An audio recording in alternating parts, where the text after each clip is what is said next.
Yeah. I would love to, but they're on now. I'm excited about that. Yeah, it was beautiful yesterday. Yeah, more. You guys know we're on YouTube today, right?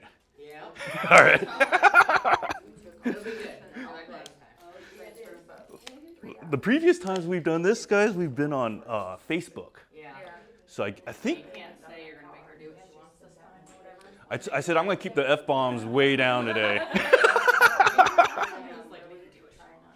Or tell her what she needs. Gosh, what about you get your bag on a thing? So, Come on, girl. I'm not a huge pink person. Oh, did you like that fried? Yes. What did come in you guys' goodie bags? What's in these things?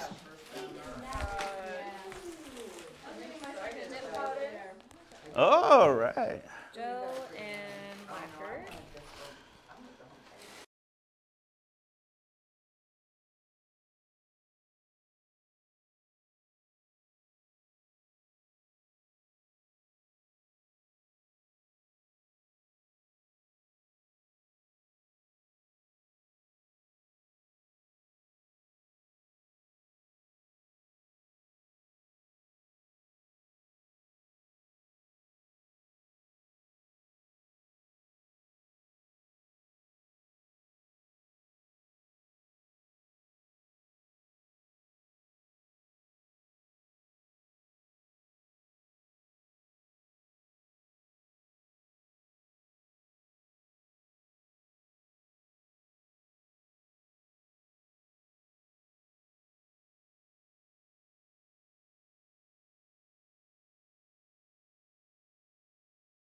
educator is that when you're an educator for a manufacturer, you can participate in part of creating the product, so part of the R&D. So a lot of the research and development that goes into it. A lot of our educators volunteer to test our products before we release them. So I'm one of the ones that I didn't volunteer, they just made me do it. I was voluntold to do it.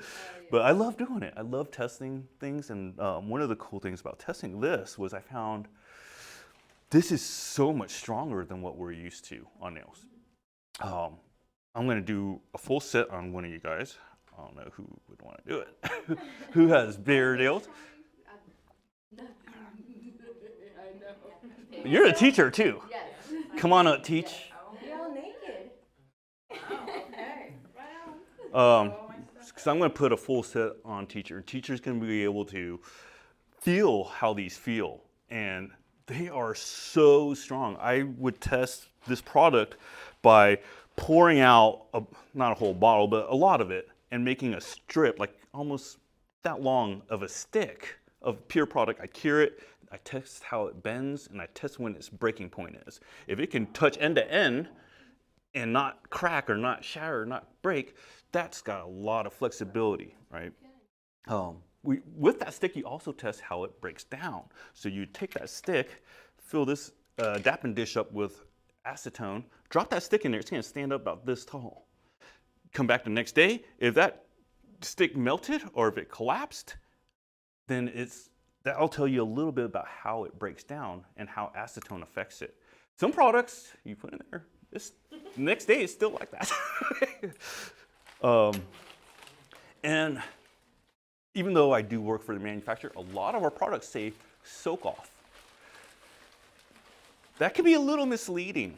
Okay, so sometimes you'll be like, oh, it soaks off. It says it right on the bottle. Test it too. Put it on there. See how it breaks down. And some things break down differently than other things, right? Like cyanoacrylates will break down a lot different than gel. Cyanoacrylates will become like that's basically super glue. Right, so yeah, your dip products, the stuff you stick tips on with, they're all under the same name. Chemically, it's a cyanoacrylate. But in different industries, we do use it for different things. Like in MMA or boxing, they used to use it in cuts. When a fighter would get cut, they heal that cut real quick. Same thing in hospitals. So they'll have medical grade cyanoacrylate. And then there'll be automotive, they'll call it CA glue, which is cyanoacrylate glue, right? We use this stuff in so many different industries, right? It's not an uncommon thing. But the way it breaks down is very different from the way some of this other stuff. Have a seat, dear. Ah. All right, so most important thing is we greet our client. Hello, dear, how are you? I love your hair. Thank you very much. I'm not a very good client. You know, teachers and educators and all that. Oh, I know. You're using your hands a lot. Yeah. Now, are you able to wear your nails a little longer? Or are you the natural I can wear them length? a little longer than this, but I don't like them super long. The great thing is you can do them. You could do this with anything with this brush-on builder. You could do tips. You can sculpt. You could do a natural nail overlay. No kidding. Right.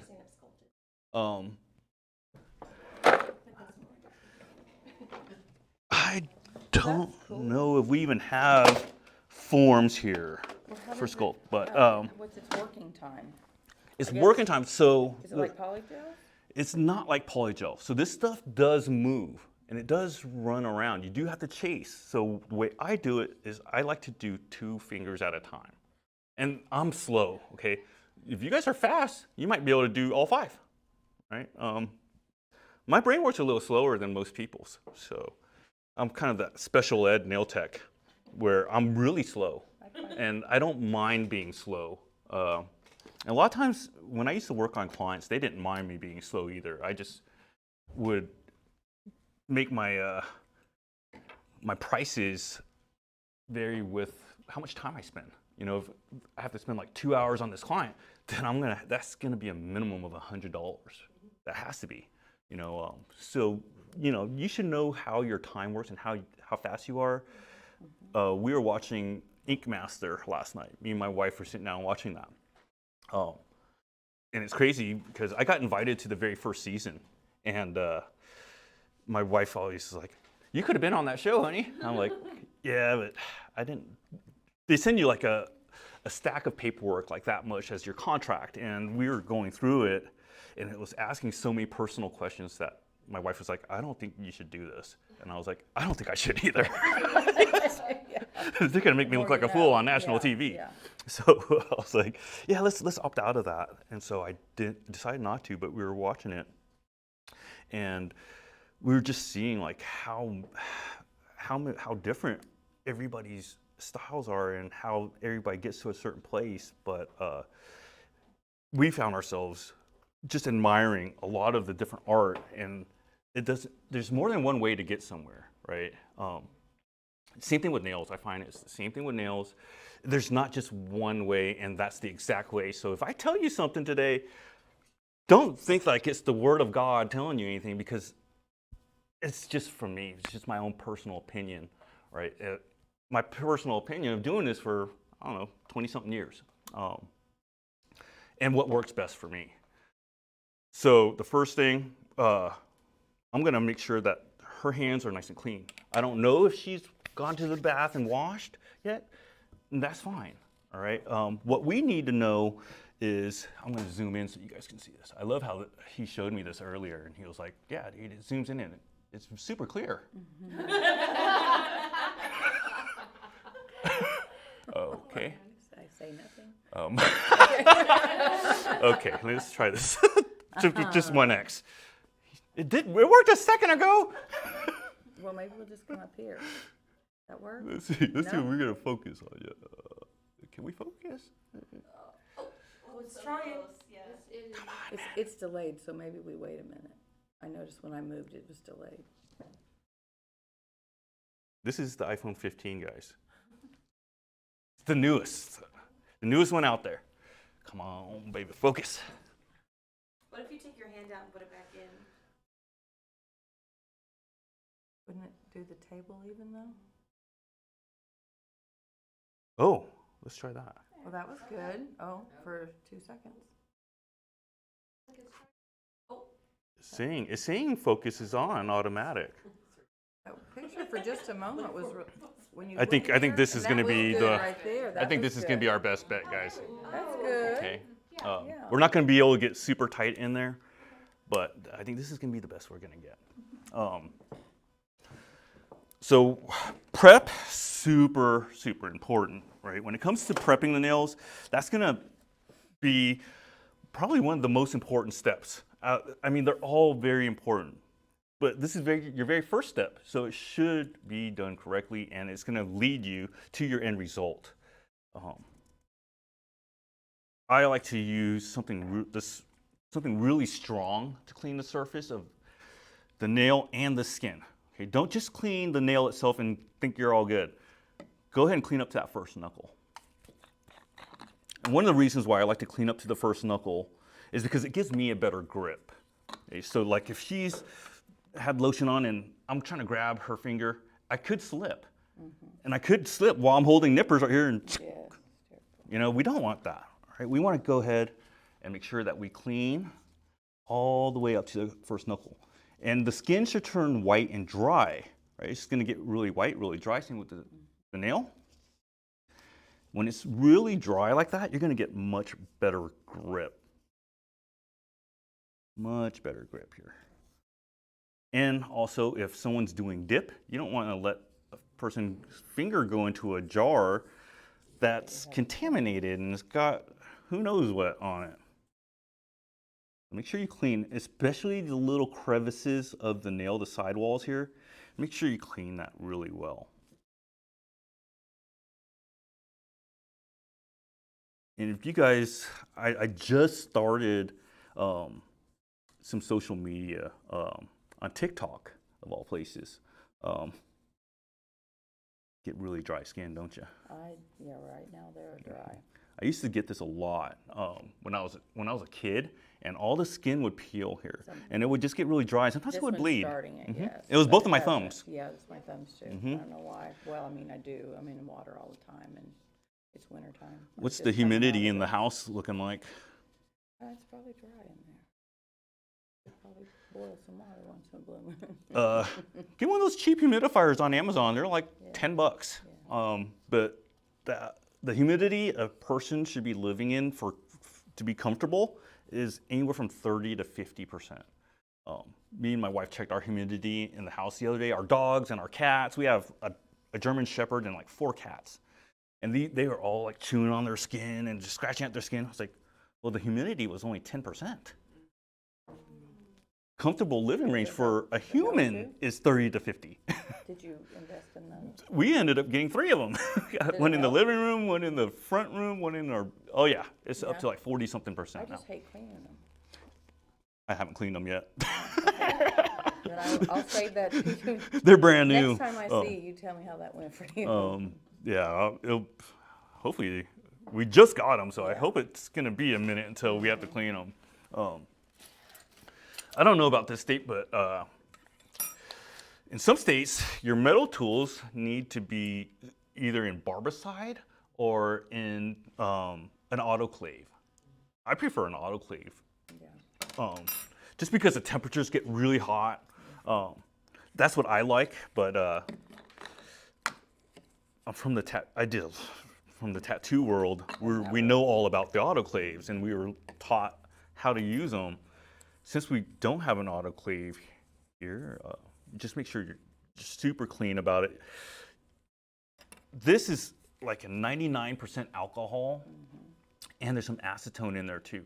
Something that's strong like that, there's gonna be very little water in there. When you buy like a 70% alcohol, you got like 30% water. So sometimes there can be, even though you're using alcohol and you're wiping something, there can be moisture left behind, little traces of it. So this is going to be very little chances of any moisture left behind. Just kind of remember that if you're using like the budget alcohol, because you buy a gallon for dirt cheap. You could spend $2 more and buy a 90-something% alcohol. Okay, I would just go with that higher percentage if I were you. Before I use this tool, I'm going to show you guys how it's angled. It's got like almost a 45-degree angle there, and that's what I prefer because I don't like tilting my wrist up like this. And to me, that's kind of a weird, awkward position. That's more of the typical, when I first started doing nails where they were like this, where they're flat. I do not like those. These are, to me, are a pain in the butt, right? Because now I have to angle I think this. They scrape too much of the surface off. Yeah, you're not, you have to feel these too. You got to feel how they feel, right? If they're really dull, you're probably not going to get some of that non-living tissue that's growing on the nail bed off. For the longest time, we've had a misconception in our industry that we need to cut off all this skin up here, this true cuticle up here. But that is doing a crucial part of protecting the nail matrix, which is right here. Okay, so the nail matrix is going to produce all the cells for a new nail to grow. If you damage this, the new cells can get mutated and can grow kind of funky. If you've ever seen someone with a nail that looked like a raisin, had all these wrinkles in it, chances are they damaged their matrix somewhere in their life, and it's never been the same ever since. Because now that part of your body that is producing these cells doesn't know how to produce them anymore. Especially those people that slam their fingers in the door of their car. Typically they mess up their matrix. And that's why you'll see their nails are never the same again. Same things that when people drop something on their toe and it hits that part that's producing cells, that's gonna be a major problem. All right, so that skin here attaches to the nail plate to keep any dirt, any debris, any bacteria, any type of germs going in there to cause infection. Now, why would you separate that and cut it off? It looks better on camera, it looks better on photos. The Russians love it, but I don't think that was right. I don't, Well, they do say Russian manicure, right? And the Russian manicure is something like I am so terrified of ever even getting involved with because it can lead, even though they say you're not going to cut it and you're not going to damage it, there's always that little possibility that something can go wrong, right? So let's not, like for me, remember, I'm not God talking here. This is just my own personal opinion. For me, I would rather do as little cutting as possible and getting rid of that non-living tissue, which I'm going to try, I don't want to try to zoom in. It's hard to see here. Yeah, let's not do that. Okay, so see if I can put your finger closer. All right, well, there is a shiny spot here, guys. Right back here is a shiny spot. And it's clear. That is a non-living tissue. That's tissue that's growing on the nail plate. That's what we're trying to get rid of. Okay, so we all try.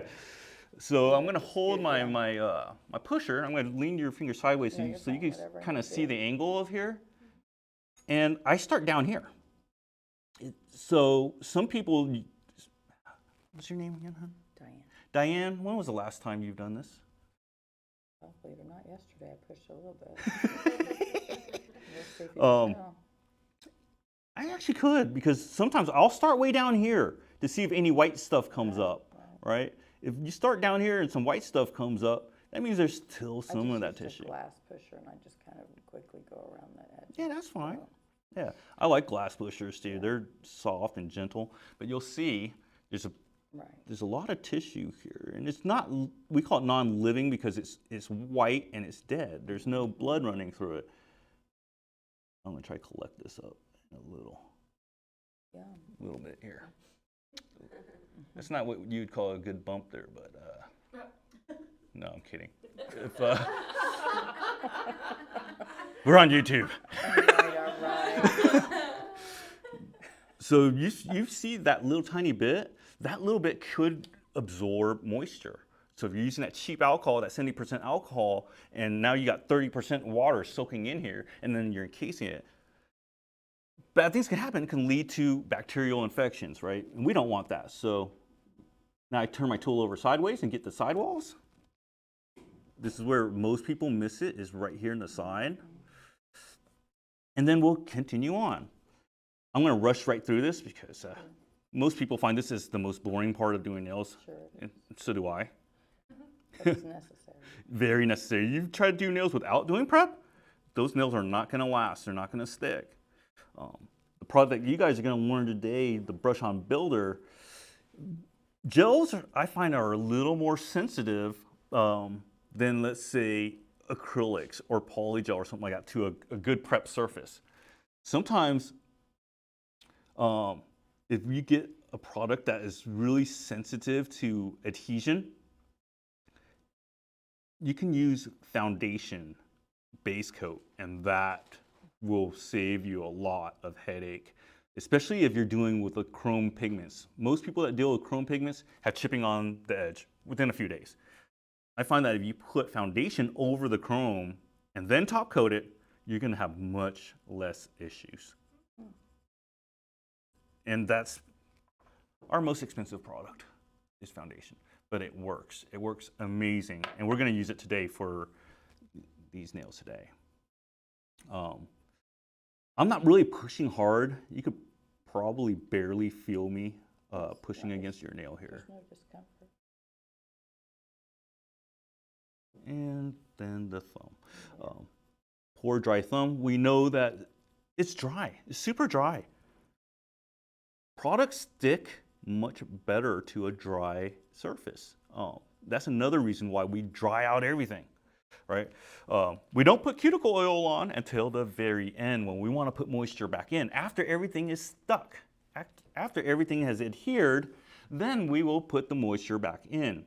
But to get things to stick, you want it dry, and that goes for anything. If you're doing woodworking, there's conditioners for wood to make it super dry for other products to stick to it.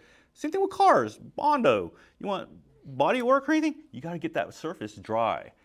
And you got to get it clean. Clean, dry, non-shiny, right? Same thing with the nails here. The nails are made of keratin, which is same stuff your hair is made of. So was like, not my hair. My hair is made something else. But sometimes you can really find that there's a lot of the whiteness here. You see that? Party on your nails, eh? Not making me happy. But for some people that haven't done their cuticle work in a long time, sometimes that skin is all the way down here. And sometimes you have to start down here and work your way up. And you go to a lot of my family salons. Now, actually, none of my family has salons, but if you go to like a Vietnamese salon, a lot of them just skip it. They typically skip this step. You know why they skip this step? Because they will do it with an electric file, right? With an electric file using a sanding band or a cuticle bit. I don't like that. You know, I like the traditional way of doing it, where we're doing it one step at a time, pushing it back, using your tool on the sides, and being a little more careful with it. Because one thing we want to make sure we do to the natural nail is do as little damage as we possibly can. Professional products will stick so much better to a surface that is not damaged and not thinned down too much. So her natural nails she hasn't had anything on here in a while, right? You haven't had acrylics or any type of enhancement type products in a long time. Correct. So this will be the first time you've had builder gel on your nails in, how long would you say? Oh, I've never used your builder gel, but I haven't had anything on them in a year. Wow. So 1 year. It takes, so when someone has damage like this here, see there's a little dimple here, right? That little tiny bit of damage, you can barely tell. So when you gauge it, always gauge like, you know that there's gonna be new nail growing from here, right? It takes that's about 2 weeks growth. That's gonna be about 4 weeks growth. So it's gonna be about a little over a month until that grows out and is gone, until this dimple grows off her free edge and then she could clip it off. Right? That's how nails grow. You're gonna have to gauge it sometimes, be like, all right, well, your nails are gonna be able to hold product in about 2 months, much stronger than they would today. If someone walked in and they had a bunch of damage on your nails, that's kind of how you would gauge it, is immediately think about how much time is it gonna take for that piece of damage to grow out until there's new nail, and new nail is always gonna stick the best, better than damaged nails. Onto our nippers. I just use these. I don't think there's even a name to these. He's super ghetto. I don't even want to try to pronounce that. It's Vietnamese, but I don't want to pronounce that. One of my rules to cutting cuticle is never separate that skin from the plate. The second you see it separated and the person pulls back, like, gosh, now that's exposed, right? Now that's exposed to bacteria, to all types of things. So if something sticks up and out, then you cut it and get rid of it. But if it's fine, leave it alone. If it's sticking up and out, then just give it a light trim, but don't ever separate that skin. Should have seen when I went to Russia. I'm getting scared. Oh my God. Some of the best artists I've ever met in my life were in Russia. These nail artists will spend over 100 hours on some tips. And I don't know if you guys saw the Chiefs nails I did. I did some Chiefs nails and I spent maybe like 8-9 hours or something like that on them. These guys will spend 100 hours. Make my patients look like I'm a crackhead or something. But no, these guys are so good. But when we were doing our trainings out there, we were getting up at like 6 in the morning, going off into a wood cabin and doing nails throughout the winter. And they were brutal. We were so, like us Americans going over there, we're so gentle and so kind, I guess, or courteous. You know, I'm walking around like, oh, honey, you just need to file a little bit like this. And then the interpreter would come by, "Niet, da, da, da," and she would be screaming in Russian and smacking the table. And I'm like, holy crap, they are serious. Maybe I need to toughen up. And then later on, they had a talk with us, and they were like, you guys need to be tougher on your students. The only way to get through their heads is if you beat it in their head. I'm like, oh, no, dude. Wow, girls. Don't get any crazy ideas. Things will change, I'm just saying. Tomorrow, class is changing, I guys. mean, it's over. Well, you know, there's so many different places in the world, like Brazil, they polish up to the first knuckle, and then they clean it off with a Q-tip. And that's something that caught me off guard. When I first saw that, I was like, what are you doing? And they said, oh, because it's faster this way. I'm like, faster? Wow. And so my brother was with me. My brother also, I got him into this business, and he was on the TV show Nailed It. Ended up being I think he was a finalist in the show. And I told him, hey, let's do a competition between you and a Brazilian. I want her to do it her style and you to do it the American style, and we'll see which one's better. All right. And so we had all the management and I got all the management together and said, all right, this is what we're here to teach you guys, is to make it more efficient here. And they're saying that they can't do it this way because it takes too long. So had my brother go head to head with this gal, and he smoked her. It was done before she even picked up her top coat. She was still cleaning. She hadn't even picked up her top coat yet. She was still Q-tipping around the cuticle area. So, you know. How did they get that all the cracks? Oh, and I made him do red. Oh, of course you did. So it was a complete mess, right? It was just pink cuticles everywhere. I would. But yeah, I find that it's so hard to find just one way, because there's so many different ways, and you just can't tell these people, hey, your way's wrong, or it's their way. Maybe you can try to help them make it more efficient, but we went back there after like 5 years or something like that, went back, and the Brazilians are still doing the same old thing, polishing up to the knuckle, and I was like, okay, our time here was wasted. But, you know, we do what we can. Is she not impressed with the fact that he? No, it's so hard to ingrain something new. When your muscle memory is to already do this, it's hard to change that muscle memory and say, all right, this is the new way you're going to do it. Right. It's like, all right, now you're going to drive on the right side of your car instead of, that would just ruin you. I know in a lot of our instructions, we say just take a buffer and remove the shine with the buffer. Right? I find that it's always going to be a little better if you use a file and go around that cuticle area in the sidewalls, because that's going to be the area where that skin is the toughest. So get that skin knocked out. All right, the rest you can do, but can you feel me? Just barely. You can barely feel, right? Yeah. And that's how it should be. Well, that's good. That's what I was afraid of. You want a very gentle around the cuticle, because remember, we are trying to make the natural nail not lose any layers, right? The more layers you're getting rid of, the less product is going to hold on here successfully. So we're going to just remove as little as we can. And yeah, it definitely can, because you're thinning down the layers. Now, once you thin down the layers so much, there's nothing but raw tissue under here.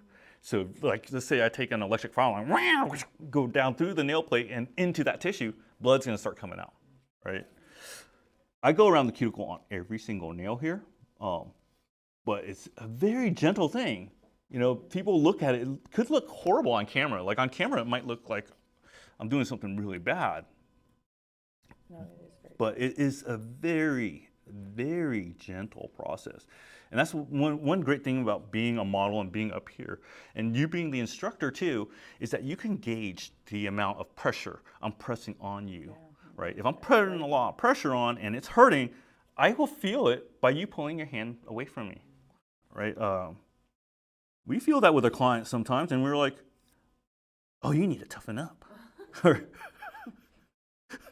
Just relax. I've done that to my clients before. I'm like, girl, you need to get your freaking shit together, but it doesn't always work out that way, right? I had one, she was... Yeah, we say get your poop in a group at school. So. One gal, her husband was the president of Colt Firearms. Multi-millionaire, right? They were so freaking loaded. And I made some stupid comment about her. I was doing, this is when builder gels first came out. They would get super hot, extremely hot under the light. And she pulled back and was like, oh my God, that's so hot. And I was like, you gotta be tough like those guns you make.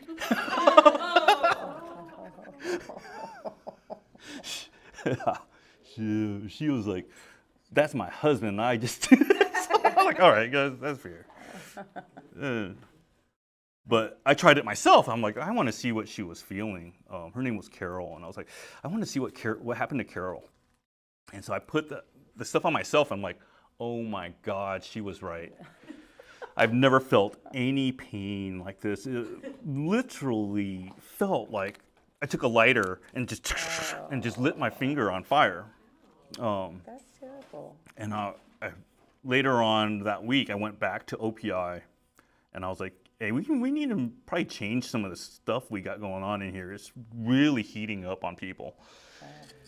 But we ended up changing it. Yeah, So, yeah. Sometimes it takes a screwing up or someone to voice out their pain, and then it takes us to listen too. So like, you can voice your opinion, but we have to listen, right?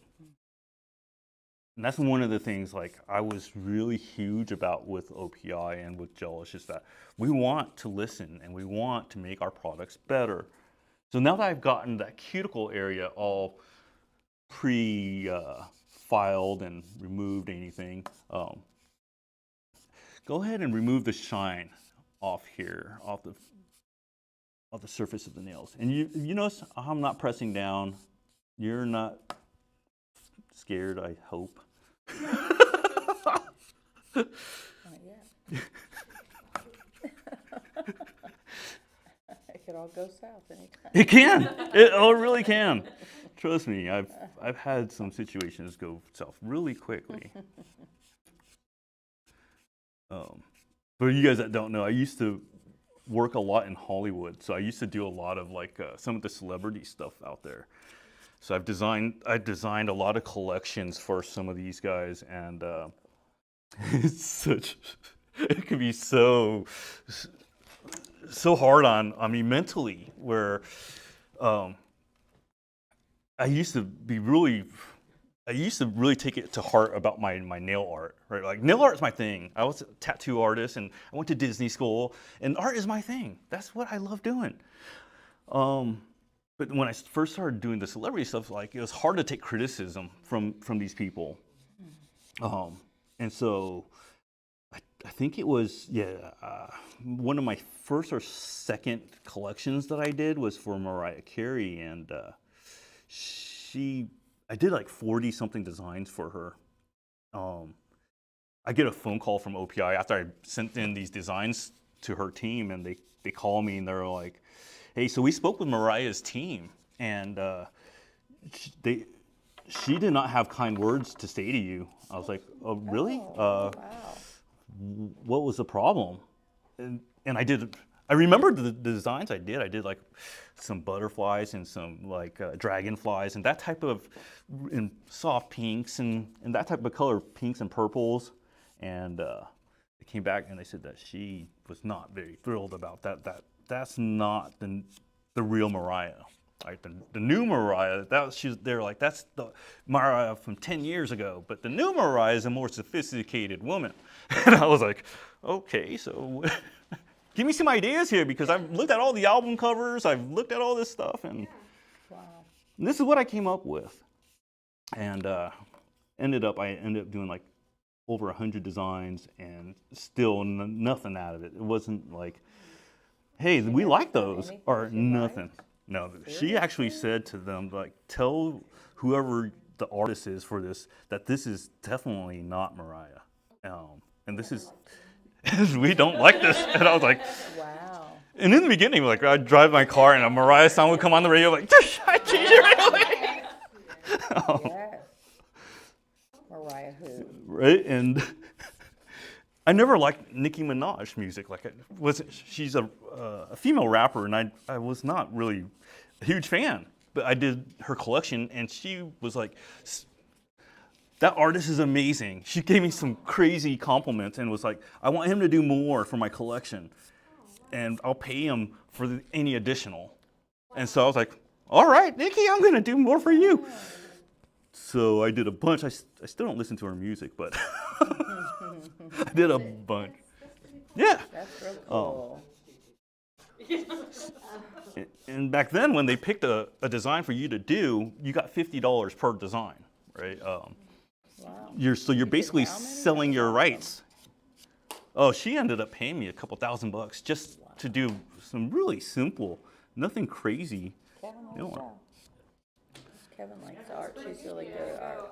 Are you an art student too? Oh, yes. All right. Yeah, I almost went to tattoo school when, the whole world shut down, so. Tattooing is amazing. There's so many, the hours are worth, and the people. The people are tough. Okay? All right. So I have the surfaces buffed, cuticle areas filed slightly. One thing you guys should do, and we miss this a lot when it comes to natural nails, is reshape it gently with your file. That way it has some new surface to adhere to. Okay? You don't want any of that old surface there. You want all your edges fresh and new.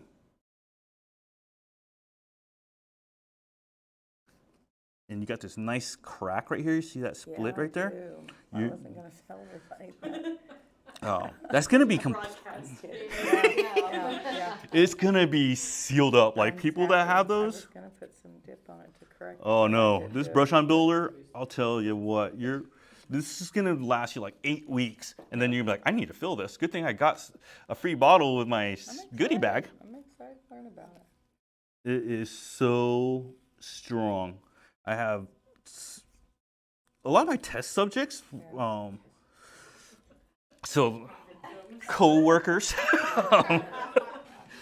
So working in the office at Gelish, right? When a new product comes in and people are like, hey, do you got anything that we can test? I gotta go to a wedding or something like that, you know? I'm like, no, we don't. Sometimes we have something and they're like, I'm like, hey, you mind being a test subject for the new Brush-On Builder product? And some of the girls are like, no, never. I'm never gonna put gels on like that. A lot of people have had bad experiences with builder gels, all right? Have you ever had bad experiences with builder gels?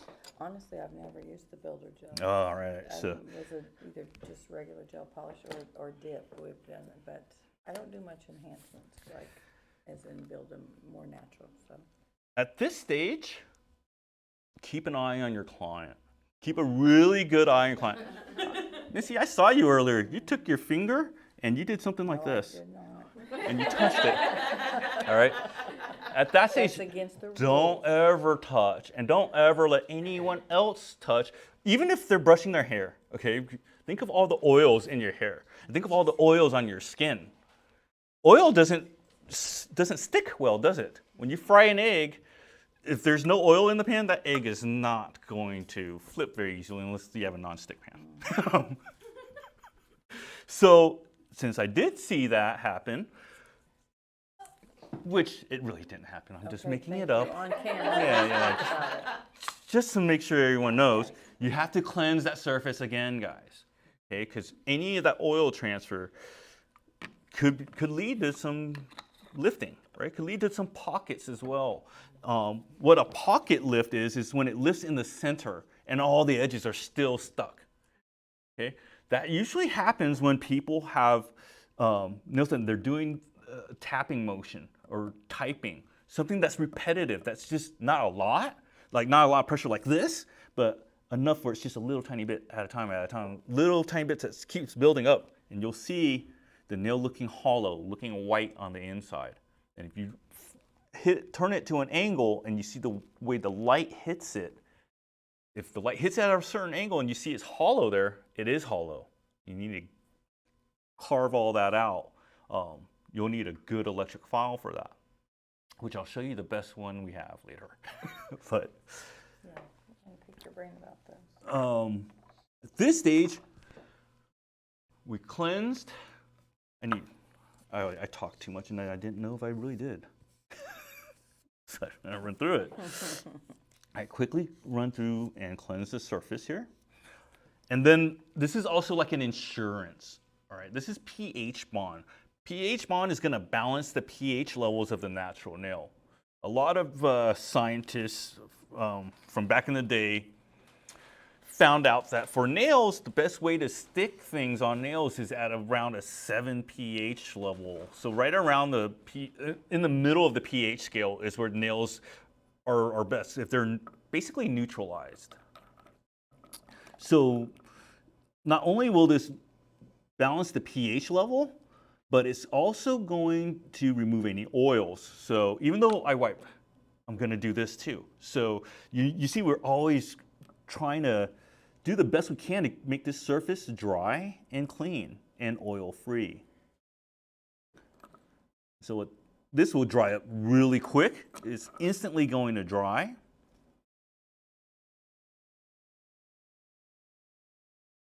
And then we can go on to our application. This is the part that you guys really want to see, is the application part. Good thing we got 10 nails to show you guys in case you miss anything. Sometimes people get confused with this, thinking it's a primer. Okay, it's not a primer. We call it a dehydrator, a pH balancer. Okay, primer does different things. There's two types of primers, one acid and one non-acid. Acid primer is going to go into any of the little etchings that you did with your file or your buffer and cause micro etching. So that's why sometimes people will be like, oh, it hurt a little bit afterwards. Or they'll be there and they'll be like, oh, a little itchy. Well, that means that some of that acid primer gone into some of their surface scratches or into a cut or something and caused micro etching. Non-acid primer doesn't do micro etching. It goes in and it goes into the etch and then it forms a tacky layer on top. So very different. This is also kind of like a primer, right? This is a gel base coat. Back in the day, people used to call it gel primer. I don't see anyone nowadays calling it that, so maybe I'm a little old on that. The reason why they used to call it gel primer is because there's actual primer in the gel. Oh.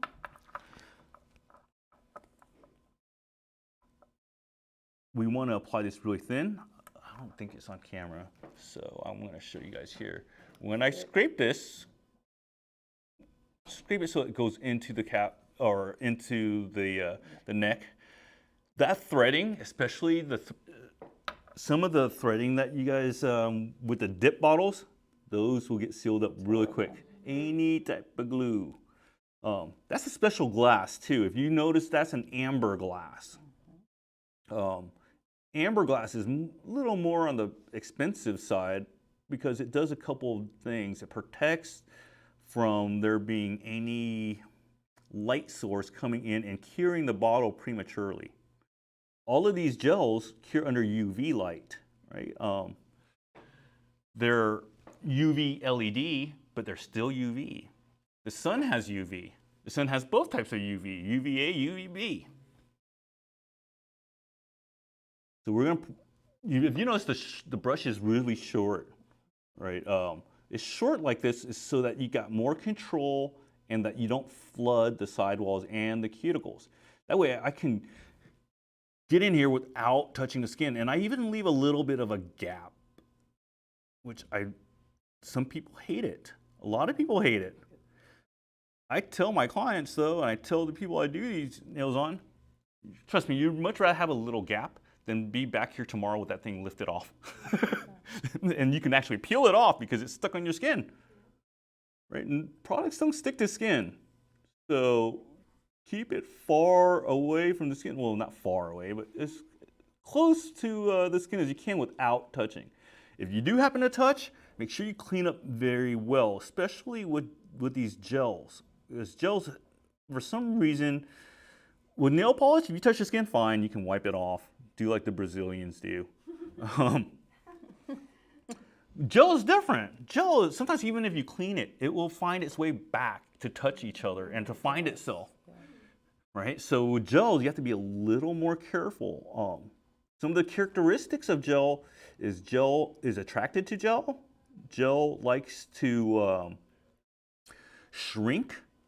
So usually if you use like a dark color, you'll see it shrinking at the free edge of the nails and you're like, oh, I thought it capped. Well, that's that's part of nature when it comes to gels. They naturally like to shrink. So they'll like to pull up into the center.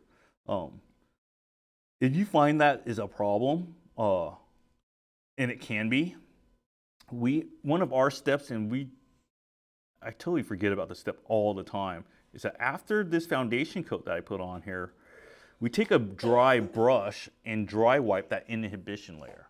And that just makes it so that there's less inhibition layer, so there's less chance of things shrinking and shrinking up together. There's a light right below you, dear. Yes.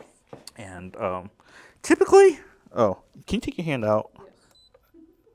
I didn't turn it on. It takes, it can take some time for certain gels to shrink and really pull back. And some gels will slide to one side and you'll have to chase it. That's one of the things with this brush-on builder. It is a gel, but it does very minimal shrinking and very minimal sliding around. How long are you curing that? I'm curing it for 30 seconds. It should only be 5 though. Okay. But I know you know what? I don't really care. I'm gonna change it to 60 seconds. To me, it doesn't matter. Leave it in there? No, you can take it out. It only needed 5, really. I do 60 seconds is because the light with 60 seconds does a little differently. The 18G unplugged or the 18G with Comfort Cure, when you use the 60-second timer, it goes onto weak power mode. So it starts off really weak and then it gradually gets stronger. So it doesn't shock the nail, and that way it doesn't cause that heat spike and that heating sensation that you get when you say go full power. At 30 seconds though, that was full power, right? So you can feel that heat, that lamp gets a little hot anyways, even without gel. Even if you just have nail polish on, you could feel some heat radiating from the light. Now I have it for 60, so you should feel less of a heat now that it's on 60 because it's starting off weak and it's gonna get stronger. I didn't know they did that. I'm gonna get in really close so you guys can see how this, when you brush this, press down hard. It's okay. You wanna do more of a scraping action here anyways. You wanna scrape it like that. That way it's thin. One thing with gel, the more pressure you put, the thinner your product's gonna be. You're actually removing gel when you press hard. If you're doing it light, like you can sort of see some texture there. It's not perfectly smooth. Well, there's a dimple in there anyways, but. I thought dimples were cute.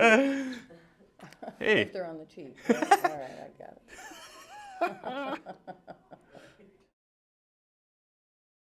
You know, one of the things I see out here, and I always want to stop, you guys can give me a little hint on it. Osceola cheese. Is that something that's like a treat that I should stop and grab something for my wife on the way home? Or? It's good if you were a cheese fan. Oh, I love cheese. Live up there, and he says it's the best of the year. So it's very different than Kraft cheese, I'm assuming. Yes. Do you have to buy like a whole roll or a whole block or anything, or will they sell you slices? I think you can Or- get small amounts, yeah. Hey, But maybe if you go up there, you get free samples as long as you're there. like Costco, huh? Yeah. It'd be like, Looks better than Costco. Yeah. Oh, yeah, you should try it. There's usually everywhere there's a different flavor. There's a little section where you can, I don't know what they've done since COVID, but they used to let you get all kinds, didn't they? Yeah, just Yeah, free cheese lunch. yeah, pretty much. Pretty much. Might have to take a couple later. Right. It's fine. Balanced lunch. So when you go to there's just a bunch of, it's a whole city, right? It's a whole city of cheese, or? Yeah, Osceola is the city. But they've got like the cheese, quote unquote, Factory, yeah. Do you guys remember when I brought my grandma here? 91-year-old lady in here, and she wanted to stop at the cheese place. But we got to it talking, and then we missed it. And then like later on, we were like, Grandma, I thought you wanted to stop to get some cheese. She's like, I think we passed it. It's not super far away from where you live, though. I was like, it is kind of far. Well, I mean, it's like 8 2 hours. That's far. You should feel a little bit of a difference between the heat here. Brush on builder. All right. So brush on builder, guys. This is my new favorite product, and I'm not trying to sell it or anything. You guys got it for free. It's in your bag. All right. I love this product. I've got so many of the girls at our office wearing this product from the testing day. One of the girls started 2 years ago when we first started testing it. She's still wearing it now, and we've never taken it off. We've only done fills. We've only done fills with it. Really? Yeah, we've never removed it. Wow. When you first take it out, see, we use that cheap clear glass on this one. That's nice. Pull it out. One of the things, when you get a lot of bubbles in your product, you're putting your brush in and out way too many times, right? You're forcing air into the bottle. If you're going to try to force anything, be very gentle. Don't just shove the brush in there with the bristles open up and then push air into that bottle. You'll see I loaded my brush. I got a little bit too much. You see that little teardrop right there? I'm gonna try to use that sucker later. But right now, all we're trying to do is these 2 nails here, because I know I'm not fast enough to do all 5. All right, I know that about myself, so I'm only gonna do 2. But the first thing, you wanna do a thin layer, very thin with a lot of pressure. Okay, so a thin layer. One thing about heat spikes too, guys, is when people get heat spikes, that's a chemical reaction happening within the gel and the photoinitiators that are in the gel, and they're reacting to the light, right? The light is telling that photoinitiator, hey, it's time to start curing. And so it will react, and when it reacts, it bounces around. And when it bounces around, it causes heat. So you said I did a very thin layer. I'm doing another very thin layer. You see my teardrop has dripped down to the tip of my brush here? So it's gone now. And it was me holding it up and letting it drip to that brush. But I'm putting a lot of pressure, making a thin coat. Now, if you're not comfortable building at this stage, or let's say it's your first time, then do a thin coat on all 5 nails. So I'll do a thin coat on all 5 because most of the times, I'll wait till the thumb to show you my little trick on skipping this or jumping right into the next step. But if you're just starting off with gels, I suggest you just do a thin coat like this. Just do a thin coat like this first. Don't need to cap the free edge really because we're gonna reshape the nails slightly. So there's no need to cap it again. Even though I did with the base coat, I just wanted to make sure there's some base on that edge just in case she's rough on her edges. I knew you were. Okay, so just do a thin coat. You shouldn't talk about me like that. We're gonna take a look here too, right before we cure. Ooh, good there. And make sure that I did my application correctly. Okay, we're gonna put it up to the camera and see if I got anywhere that touched the skin. If anywhere I touch the skin, I'm in deep trouble. I just finished this thumb, and if you see, the hand's leaning sideways like this, right? I'm doing her thumb, so all of this should theoretically drip down from the gravity, but it's such a thin coat. If you look, no, it didn't drip down, and there's nothing on her skin. It's kind of hard to see with this new iPhone 15. I want to so bad to zoom in. Sorry guys, but I can't. But take a look, nothing on the skin. And if I look straight down her nails like this, there's slightly a little bit on the ring finger. So that means I must have applied this ring finger a little bit with lighter pressure, making it more gel, right? So a heavier application there. Then I look at this one, and it looks okay. We can go ahead and cure. I won't bother fixing that. You don't need to, right? Because you're still not done. We're gonna do the same thing here, but this one, I'm gonna show you guys a way that you can build. I suggest you guys all do it that way, where you're doing a thin coat, because that thin coat, what it does, is it also absorbs heat. So, you know what, I'm gonna go ahead and do the thin coat on all these too. I want a layer that can absorb some of the heat from that chemical reaction. Some people are like, gels don't heat up on me. I'm like, well, maybe you don't feel it, but it does heat up. You can feel it, but it's not like terrible. So if I built the whole entire nail, fully built, and you went in, you would feel it. Yeah. Yes. So that's why I'm doing a thin coat right now, because there's not a lot. You probably feel it more in that ring finger than anything. I don't. Because I mean, it's just that one was built a little bit on the thicker end. well, that dimple needed it. And so you see the dimple, right? You see it when in the right light.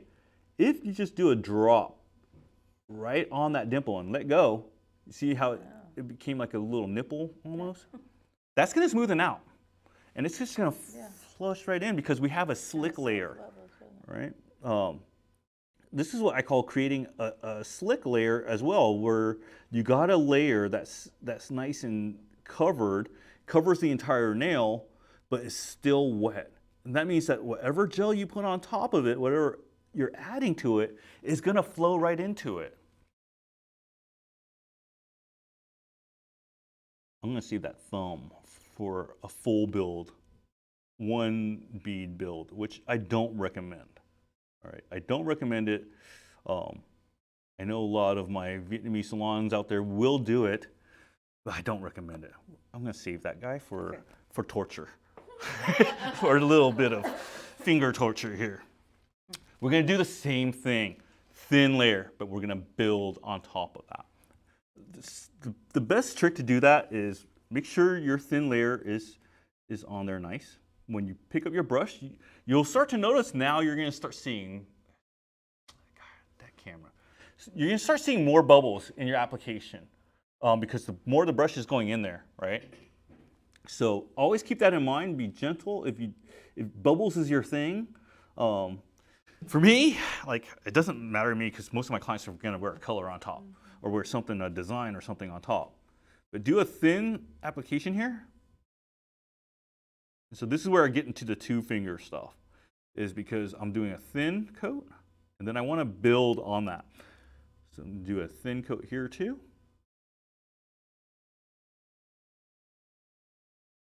Remember, gravity is always going to be working its way with these gels. So however your client's holding her hand, gravity is going to work the gel. Thin coat on both. Now we're going to build. All right, same thing if you're going to do tips or if you're going to do a form, you're going to do it just like this. Do that thin coat, come get a little more product, and do a little bit of a strip. Don't go right to the cuticle, below the cuticle, right before the apex of your high point here. I'm not pressing down. I'm going to lean to sideways so you guys kind of see. It's just touching, right? It's floating. You're going to put that piece there and float it to the tip of the nail just like that. kind of like a spine. And if I get it close, it's going to level out by the time I finish this other nail. So if you're really quick, hey, you might be able to do more, but it needs that slick layer to get that smooth application. So now, if you look at it, perfectly smooth. Right? This one, within a few seconds, it's going to get there. But let's say a person wants it even thicker, and you put majority of your product in the middle, which is going to give you that better balance, right? But let's say they want it in the middle, or it's dripping to the side, and let's say you didn't know you can only do 2 nails. You thought you were faster than you really are. And you're like, oh, wait to the thumb. Now you're knowing, oh, crap, this stuff is dripping. Well, if it's doing that, turn her hand upside down like this, look at it down the barrel, and kind of adjust how that thing is moving and how it's dripping down. And once you've got it controlled to where it's dripped down to where you want it, flip over and go in the light. All right, so yes. So you can, it's hard to see on camera, but what I'm doing is I'm holding her finger, my eye is looking right here at the center of her finger, and I'm rolling it to adjust how that bead slides around. Once she flips it back over, it's gonna go back down and spread back out, making it smooth. But if you're blop, blop, blop, blop, here, now you're gonna have these bulges here and there. And it's very hard to get rid of these bulges unless you have that slick layer. If you have that whole layer covered with a very thin layer, all your little add-ons will blend into that. Does that make sense? So next time you have any bumps in your application, create a slick layer. And then put your add-ons. That's why like her little dimple had a slick layer. Add it on and it blended right in. And that's just letting gravity do its thing. Yeah. How was the heat? Oh, fine. You didn't pull your hand out. Well, I can't, yeah. I have a hard time keeping it on. Here, so here we go again. Thin, okay, thin. How do we get thin? We press hard. Not much product on it. Yes, Okay. not much. Press hard and press hard, right? If you don't press hard and you're floating, you're building. If you're pressing, you're removing. Very, very easy to remember, but for some of us that are acrylic users and have been acrylic users for a long time, it's the opposite of what we're taught. Right? It's complete opposite. And its working environment is complete opposite as well. So this in a cold environment will be stiffer, where acrylic in a cold environment will run and drip. All right? So even though they're both in that same family, they react like opposites. When I pulled this out, I looked at my bead. I'm turning this sideways so you guys can kind of see. I looked at my bead and there really wasn't a good bead, right? So when I go in, I'm gonna scrape up one side like this to pull up a bead. Once I get that bead, kind of let your bead drop to the tip of that brush, place it down gently. This is going to be kind of weird because I'm going to hold you a little bit to the side so they can see. It's going to run on us, but this is for their benefit. Gently touch. Once you touch, release your bead down the center of the nail. You see that spine it made? That. So there's going to be like a spine right down the middle. That's going to be where all your strength is. That's going to be basically the whole entire strength of this set of nails here is that spine piece right there. By me releasing it, and when I release it, I press pressure right at the free edge to, oh, I didn't do it on camera. Okay, we connect it. I'm not touching anything, I'm floating above the nail. And when I want to release it, I press down and I chop that thing off. I take a look, all right. I'll flip this over because I sucked. All right.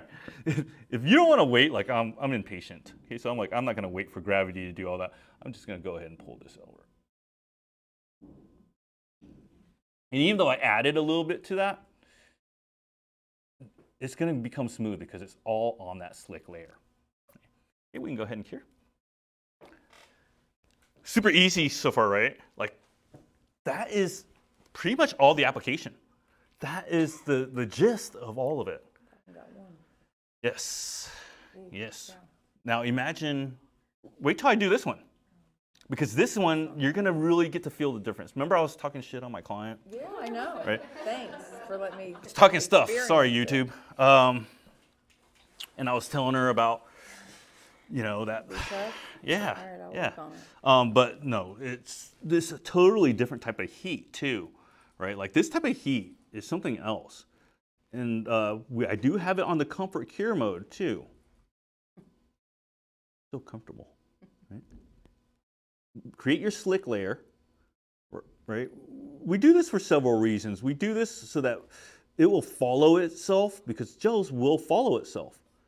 But that way it will be easy to build. And we did the first one to absorb the heat from the second one. But if I build on those, on top of those, you're not going to feel anything because the heat's going to absorb into that. That makes sense? You're kind of building some layers so that there's areas where the heat can go without penetrating into that tissue. Because underneath the nail plate is tissue, right? If your client does have thin nails, or just the initial spine, do you just do it again? I would do maybe 2 thin layers and then the building of the spine and all that. So that way, because if their nails are so thin, they need more to absorb, right? They need more of something to absorb it. But the tricky spot is always building right down the middle here. Like sometimes, like if you go to the side, there'll be a bulge on the side, right? So you want to try to get that as much to the center as you can. Just make contact and gently let that off right at the free edge. I did go a little bit too far on this side, so I know I should probably adjust that. But remember, if you're an acrylic user, you got to adjust your brain on how you apply your pressure. It's very different than acrylic. And your working environment is also different. So if you're used to working in like an air-conditioned spot, or remember, it can be all different with gel. It can be all different with gels. These builder gels, though, you'll probably still be wearing this next time I come back. You probably had a few fills. But yeah, I've had some clients that are well over a year. I don't know why I call them my clients, because they don't pay me. Let's go ahead and cure. We'll do this thumb. I like to do the thumb separately because you'll notice that when the hand is held like this, all her fingers are going to be dripping down, right? It's really difficult for her to try to flatten this out and me working to the side like this. We got to both be comfortable here. So let's create that slick coat again.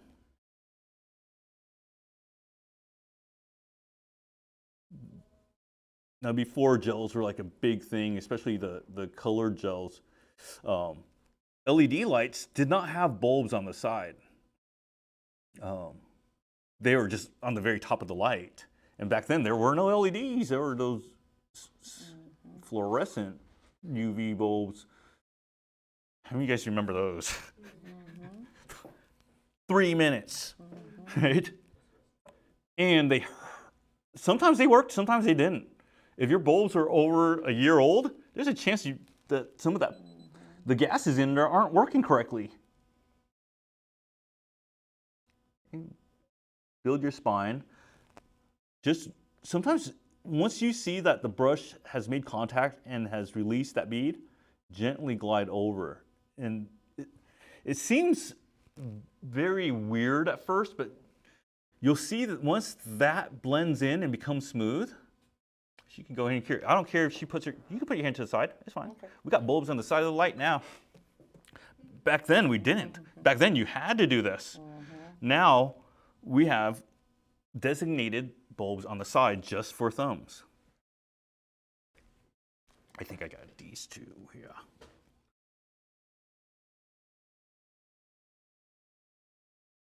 You can feel it, right? Mm-hmm. But you don't feel anything on your other ones, do you? No, not now.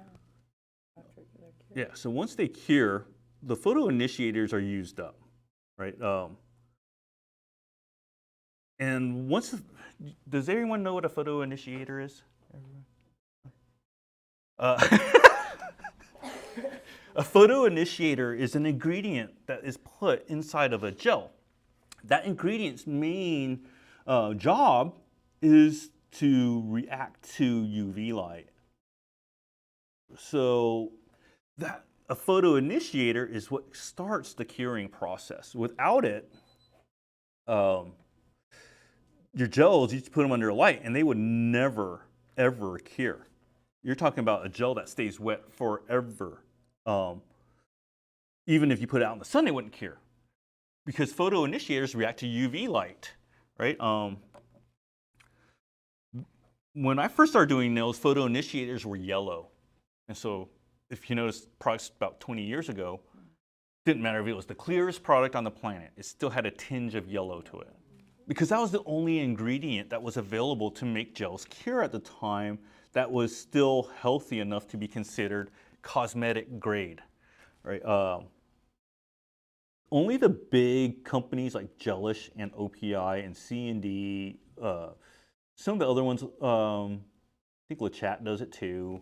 A bunch of these companies follow a standard on their products to meet a certain quality that is considered cosmetic grade, something that the cosmetic industry will allow us to use on our bodies.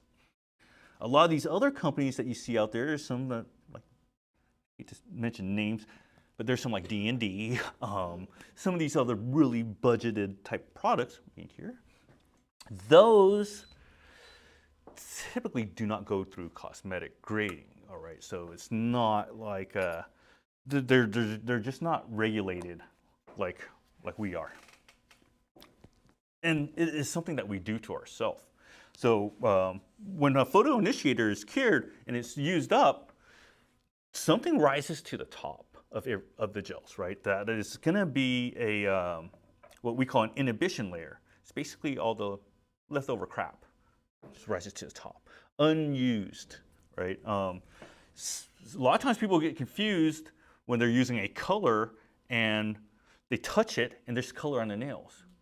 They're like, well, that gel didn't cure. It did cure. You're touching the leftover crap from the curing process. That photo initiators were all used up, an inhibition layer formed on the top. That inhibition layer contains some color. Okay, so when a color is perfectly dried, we're going to do a full one bead build here. Even though we did a thin coat, this is how you would do a full-on one bead build. Make a slick layer. I always use that slick layer there.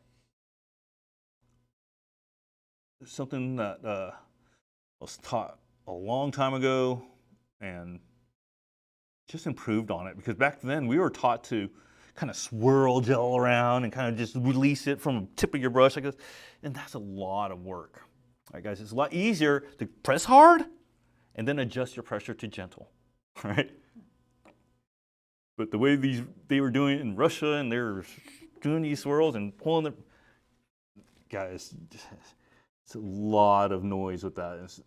You're getting to the same place, right? But instead of cutting it off so early, I just pull it and let it slide off, because now I'm going to do a second one right next to it and one right next to that. And you notice I'm floating. I'm not pressing down. If I press down, there's going to be a divot. I'm going to let that, it needs my help over here.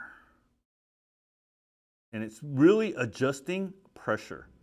It's all about your Angle pressure. the pressure with your brush, too. Yes. That's cool, so make that, so it's Yeah. still pushed it towards the center. Yeah.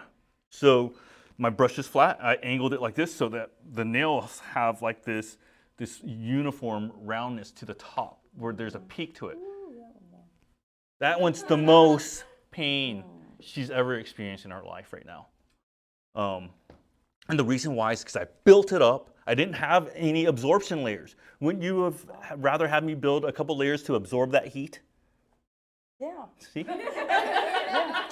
That's why I would recommend that you guys build a few thin layers before you start building. Okay, before you start building with any gel to avoid this reaction that she's having right now. Have some layers absorb that heat because that bead is going to get hot and sitting on top of the nail. It's going to go right. Now let's say it got on the skin. Let's say we built a big giant bead right here. It got way down here. We need to remove that before we damage the matrix. All right, we need to get rid of that before we cure. Because if we cure and it gets super hot right on the matrix, you're causing cell damage at that point. This right now is just the surface heat. It's not comfortable, but it's not something that's going to put her in the hospital. And it's not something that's going to damage how her cells reproduce. And also people like to tend to touch the inhibition layer. Oh yeah, it's there. Yeah, it's going to be there. Get something to clean it off. Anything that's alcohol or acetone, something strong like that will clean it off. Gonna wipe that. What about a flash cure when it's thicker? When it's thicker, you can. When it's clear gels. If it's clear like this, you can do a flash cure. I find that I don't like flash curing because sometimes I find like a flash cure can interrupt the curing process sometimes and kind of leave some of that leftover crap sitting in the middle. I want all that leftover crap. I want that stuff to rise to the top. So even though you're piling more crap on there, it's just going to keep on rising, right? You're going to wipe this and feel it after you wipe it. I want you to feel it too. I want you to feel, is it smooth? Is it lumpy? Is it? They feel slick. And typically, we could just polish on top of this and be done. But since we're anal about our jobs, we want to go through and redo the same process we just did. File, shape, buff, right? We do that same process over and over and over again. And once we get our mechanics and our muscle memory to that, you could do this blindfolded. Oh my God, fill is so easy. Fill with it is basically, it's gonna grow out. You're gonna do the same prep with the file and the buffer, but you're only, I put this only on the natural nail part and then I fade it off with the foundation. I don't put it on the entire nail, I should put it on the entire nail. No, you know why? I don't, because I'm even though it doesn't cost me anything, I'm very frugal of a person, right? Even though like the company gives, like I could get as much of this as I want really. In my mind though, I'm still that same guy in college that was eating ramen every day. So I would only put it to where the grow out is, and then I would blend that by putting a lot of pressure, blending it down into the other part of the nail. Okay, so now I'm not gonna make every nail look different so that you don't look like an idiot when you walk out of here. We're gonna go into our filing of this product. It's very simple. Sometimes what I like to do is I'll take a brand new file and then I'll just remove the edges from it. These are very soft anyways. It's not like I can really do damage with these, but you wanna have a routine. And your routine should be the same every single time. For me, my routine is, let's say your nails are longer, chop them short. That would be my first thing. After my application, shorten. After shortening, sidewalls. They're already short, so I'm gonna jump straight into sidewalls. Do that on every single nail, sidewalls. On this hand, at least. If you notice, my file is straight up and down because I'm seeing blue here. If my file was like this, I'm going under here. And I could probably cut her under there. If I'm like this, then I'm filing the surface of this side. So I just want it straight up and down. I want to get my measurements and my parameters as close as possible to what her natural nail is. And if I need to make any adjustments, I will. But you want to become an assembly line, right? Like Ford was doing with the Model Ts. You want to, only one step here is just worry about the sidewalls. Assembly line style. Don't go and finish the whole entire nail and jump onto the next nail and finish that entire nail. If you keep it assembly line, then the nails will be more uniform. I'm gonna do something weird here where I hold up like this and I hold her hand like this. I want to see what she sees, right? I call this the client's point of view. And I want to see the client's point of view because if I need to adjust anything here and see what she is seeing, I always like the old Vietnamese salons when they're like, nail crooked. Or the client's like, this doesn't look straight. Oh, that's straight. That's your finger, honey. You know, as long as you fold the hand up like this, you can see what she's seeing. All right? They can be like, oh, honey, you're right. Yeah. It crooked.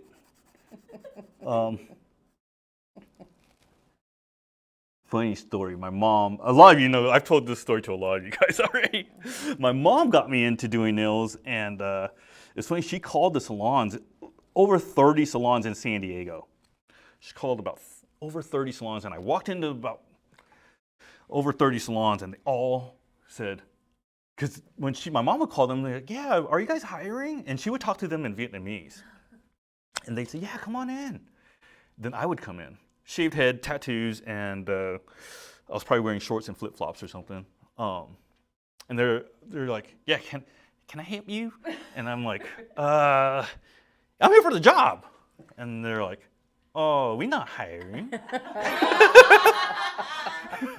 No job here. And I'd be like, okay. Over 30 salons that happened, and I walked in and out, and I was like, maybe, I got fed up towards the end, and I was like, well, my mom called here and said that you guys are hiring. Oh, no, we no hire. And so they just brushed me off. So I went back to the same salon the first one that rejected me was a place called Coast Highway, and the military out there is known for this one street. And this one street is only for prostitution. So I did the nails there for free because no one would hire me. And I went there and I was like, yeah, you guys are the first place that rejected me. So would you guys let me work here if I work for free? And they're like, oh, you want to work free? Why? Because no one would hire me. I went through every single salon in San Diego and they all said no. Okay, you keep tip, but you work free. And I'm like, oh, crap. My first client came in, and she was an angry gal, right? She had been working on a long week, or whatever it was. It's been a long time she's been working. Because I did a pedicure, and the skin was thicker than my file. And so I didn't know what to do. I was like, this is my first time. This is the first time I'm doing nails at all. It's someone's foot that's been standing on her feet for months, maybe, years, maybe, who knows? And so I look at the owner. I'm like, what am I supposed to do? They hand me that cheese grater thing. I'm like, oh no. I was told not to. I'm not allowed to use this. And they're like, go ahead, just use it. I'm like, all right. So I tried it. I'm like, oh, I don't know what I'm doing with this thing. I put it away. I'll just polish her toes. Maybe you guys can show me how a pedicure is done. And so I just totally got out of my chair and was like, maybe you can show me. I was like, then finished the gal, and I remember this gal was like, oh, you know what? This is gonna be my first tip. This is gonna be my first pay for a set of nails. I forgot my purse in the car. Oh, no. It's like, I didn't know anything about that at the time, you know? I was like very naive about it. I'm like, all right, I'm sitting there reading a magazine. Look, look. She gone. Gone. Sorry. I found her on my drive home on the street. And I was like, hey, that was my first client. I didn't stop her, and I was like, Where's that $12 you owe me? Yeah, our pedicures were like $12. No barter? So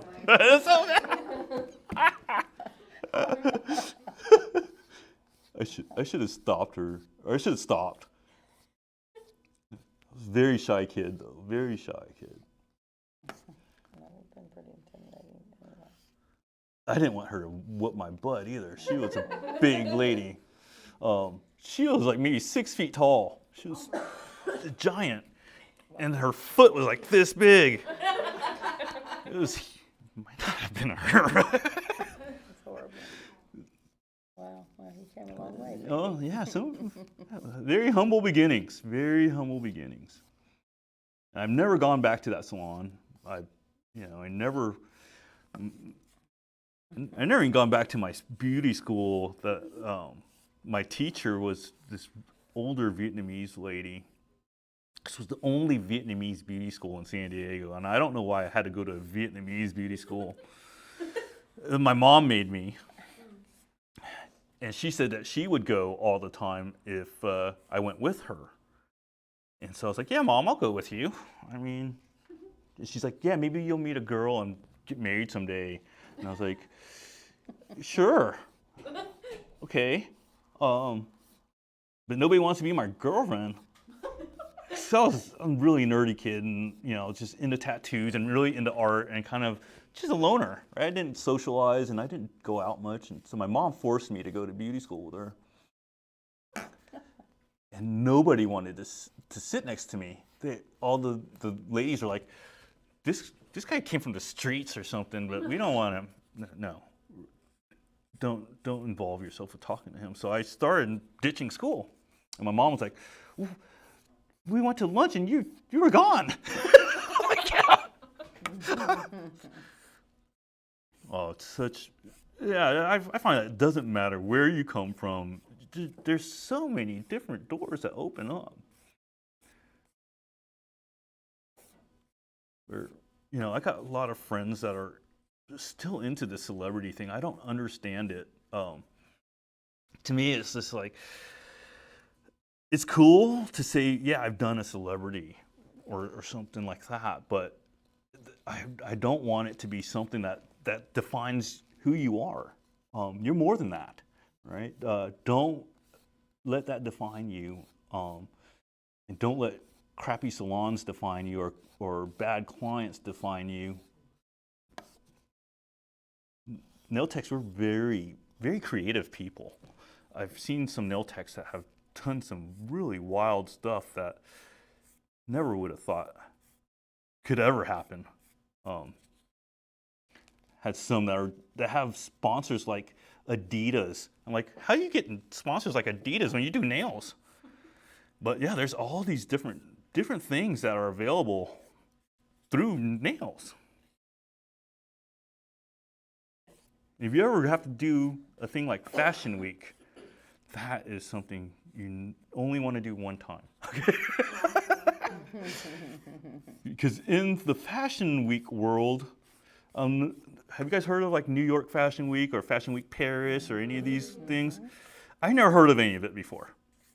And one of my very first things, my very first contract that I didn't sign was with C&D to design the Fashion Week nails.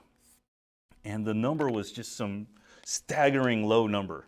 And I showed my buddy who worked at C&D the contract. I was like, hey, I just had a meeting with your president, and they wrote me this. Showed him the contract, and he's like, do not sign that contract. Do not call them back even. I was like, well, she's kind of a celebrity, in our world. They're a huge name. And he's like, yeah, just trust me. I'll have you a better contract. I'm leaving C&D. I'm like, oh, okay. So he ended up leaving C&D, and I ended up not ever contacting their president again. I was like, you know what? She stood me up a bunch of times. Had her tell my salon, hey, I heard that there's this guy that does a lot of art at your salon, And the salon's like, hey, you know, the president of C&D called and they heard about you. I'm like, really? What'd she say? She wants an appointment. I'm like, whoa, she wants an appointment with me. I'm going to cancel out my whole day. I'm going to do this. And so I canceled out my whole day. Her first time making an appointment with me. Ordered catered in fruit and catered in like snack type of stuff. And I was like, oh man, I can't believe it. She's a god in the nail industry. And so I told everybody in the salon, don't book any clients this day. We have a VIP coming in.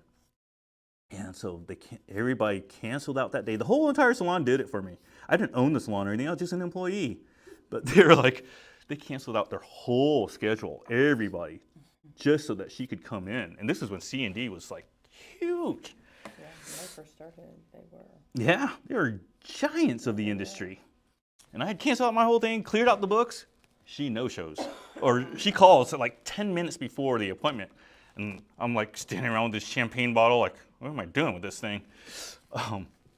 Yeah, then she did it again. Did it twice. I was like, That's horrible. oh, okay. I know not to ever, if she ever calls again, tell her no more. I don't care who you are. This is it. Yeah, that was, I don't know, that was so heartbreaking. Sure was. I didn't, I had barely, maybe in third year of doing nails. Yeah, it was so heartbreaking.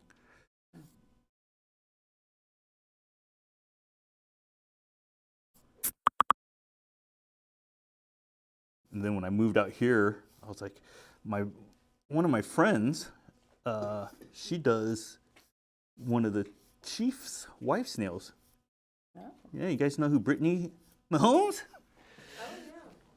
no kidding. Yeah, so I was like, man, Wow. I want to donate that set of Chiefs nails to Brittany herself. Yeah.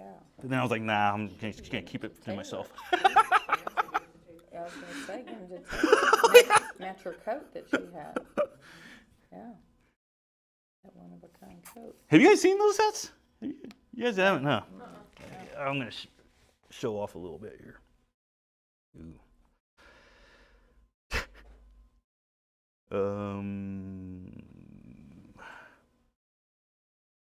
Where would that be? TikTok. Here we go, guys. Yeah, I'd have done them for Taylor. Holy cow. Really good. Oh my goodness. Wow. Wow is right. Wow. And That's amazing. I'm horrible at social. It's on my TikTok. But I do show how you get there, and to do something like Patrick like this. Oh, these guys. I can't even imagine.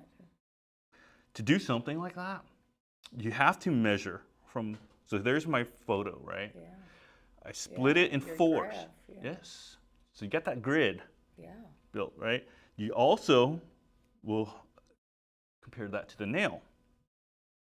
You use that as the background. So you got to find the images that will work for you. And then you end up with something like that. Holy cow. But then you have to do a grid on that nail too. So, You proportionally stay yes. on task. so you see that nail? Yeah. Wow. So that's how you do something like that. It takes a lot of patience, but like I was saying, like that's, A lot of early mapping and math for you to even start, wasn't it? yes. The Russians, they do it a million times more than that. Like I spent about 7, 8 hours on 10 nails. They'll spend 100+ hours. Yeah. Yeah. So whatever you think, like I used to go to competitions and I used to compete with other nail techs a lot. And at one point I was like ranked 3rd in the country. This was a long time ago. It's like 2006 or something like that. That's like 20 years ago almost. Like if I had to compete now, these guys would kick my butt all over the place. Yeah, well, you pioneered it, so that's pretty cool. Jeez. Right. They make me feel so old, You man. say 19 to sister them, was like 19, like- whatever year, they think they're crap. She was probably like, They're like my grandma, and I'm like, oh, God. Oh, Lord. Yeah, that's where it goes immediately. I just quit talking. Oh, God. Don't age us more than we already are. It's terrible. You know, the good thing about getting older though is we're like the prime age for the Super Bowl halftime show now. So if nothing else, they are definitely catering to us. Yes, Yeah, yes. so like the last probably. Well, I think they have to, right? Because it's the middle-aged people that are, Spend the money. yeah, that have careers, that have, The money. yeah, Buy it, do it. and it's a business. Right. Nails is a business too, but for me, I find I had to have it to where I'm such a horrible businessman that I just wanted to make sure that it's something I enjoy. At the end of the day, can I go to sleep at night feeling like I did something good? You know, can I go to bed at night thinking, oh, I helped somebody today, or you know, I was able to improve on somebody else's life, and that's the real sweet spot for me is coming out to things like this, because my everyday is not like this. You know, I'm sitting behind a desk looking at all these other nail products and all these other nail manufacturers and like, they came out with this. What can we do to make ours better? And stuff like that, you know, and just doing nail art. I don't get to share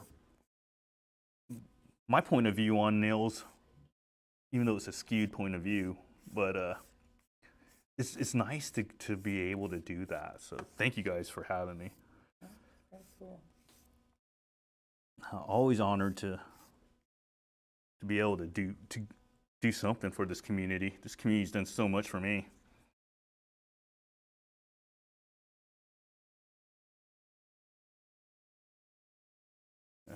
We had our house for like 10 years. We have no car payments. Life is so good. I never thought life would be this good doing nails. I always thought my dream was always have a tattoo shop. And the tattoo shop dream died when my wife was like, I want you to go back to work.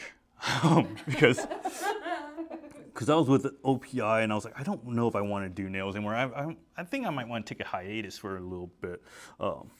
She's like, are you serious? I was like, yeah, I don't know yet because my contract is, coming up and I don't know if I want to renew. They're already pressuring me into a 3-year deal. I'm like, I don't want to be with one brand for three uncertain years. Because if you guys don't know, they got sold. And got taken over by the French, right? So the French own OPI now. It's a French company. And they were very, very tough. Mandatory drug testing. And I was not cool with that. So, and they were nice enough that they were like, well, how long do you think that you need to sober up? And I was like, not even kidding. I'm not even kidding with you guys. I was like, well, most people say 30 days until THC runs out of your system, right? But I'm probably going to need like 90. They agreed to it. They said, okay, we'll give you a 90-day sober up period. Wow. And then you'll be on drug testing. And I was like, 90 days. I don't know if I can handle 90 days. And that was one of the things where my wife was just like, hey, why are you stressing over or that so many other all these owners of other companies, why don't you just call one of them? I was like, I don't know as many people as you think I know. Ended up calling Danny. And Danny Hale is the owner of Gelish, and he taught me a long time ago because he went to go work for OPI. And so Gelish helped develop some of OPI's products, if you guys don't know. Really? Yeah. So the CEO of Gelish at one point, before he made Gelish, went to OPI helped OPI make a lot of stuff. Some of their powders, some of their files, helped them integrate like their LED light technology. Because Danny was the one that brought LED lights. Gelish was the one that brought LED lights into nails. He's the one that changed it from 3 minutes to 30 seconds. And so I was like, yeah, he's someone that I would really want to have as my mentor, as someone to really guide me through the nail industry, because I've had so many different ups and downs in the nail industry. I didn't know what was out there. But there's lots out there, guys. Lots out there. All right, let's do some design work. Huh? So at this point, we don't need, some people feel like they need to put base coat on before they put gel. All right, or they feel like they need to buff it super smooth. You don't need to. Okay, I did it with a 180 grit. I finished with a 180 grit file. And you see I'm rubbing it on her. It's not rough though. It may look rough on camera, but it's very gentle. It's a very, very gentle thing. A lot of people find that they want to use base coat at this point. You had a question? Yeah. I was wondering with builder stuff, could you do it with longer nails? Oh, absolutely. Like tips, do you put tips on and then Yeah. put builder gel on? You could do tips. I brought tips for that reason, but she doesn't wear long nails. So I was like, why put nails on someone that's going to hurt themselves? And you can also sculpt with this. Okay. So you can use a form as well. I would recommend try tips before you do forms. Okay. Especially when it comes to building with gels, because with gels, you know that first coat that you put on, that slick coat that you put a lot of pressure on? Yeah. Let's say there's a form here. Let's say she had a form and there was a form here, and I'm pressing down. There's a good chance I could press down so hard I make the form collapse. Right? When that form collapses, that leaves your free edge here as the peak and also the breaking point. So depending on how you press with your brush, if you press too hard and you have this as the high point now because the form collapsed, now that's become the breaking point. And that's going to be where the nail breaks, right at the free edge of the natural nail. So I always recommend trying tips first, because you'll always have success with the tips. You're not going to fail. But with forms, there is a chance to fail. But you can always have the best with forms, too. It could go either way. It's nice for covering that line with tips, isn't it, to keep that build nice? Yes, and it looks natural, too. I mean, you get what I'm saying. Yeah, Nice.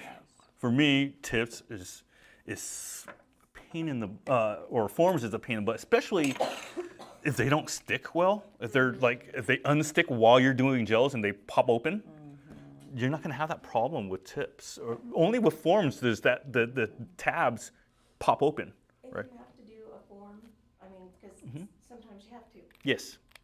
How do you get that foil?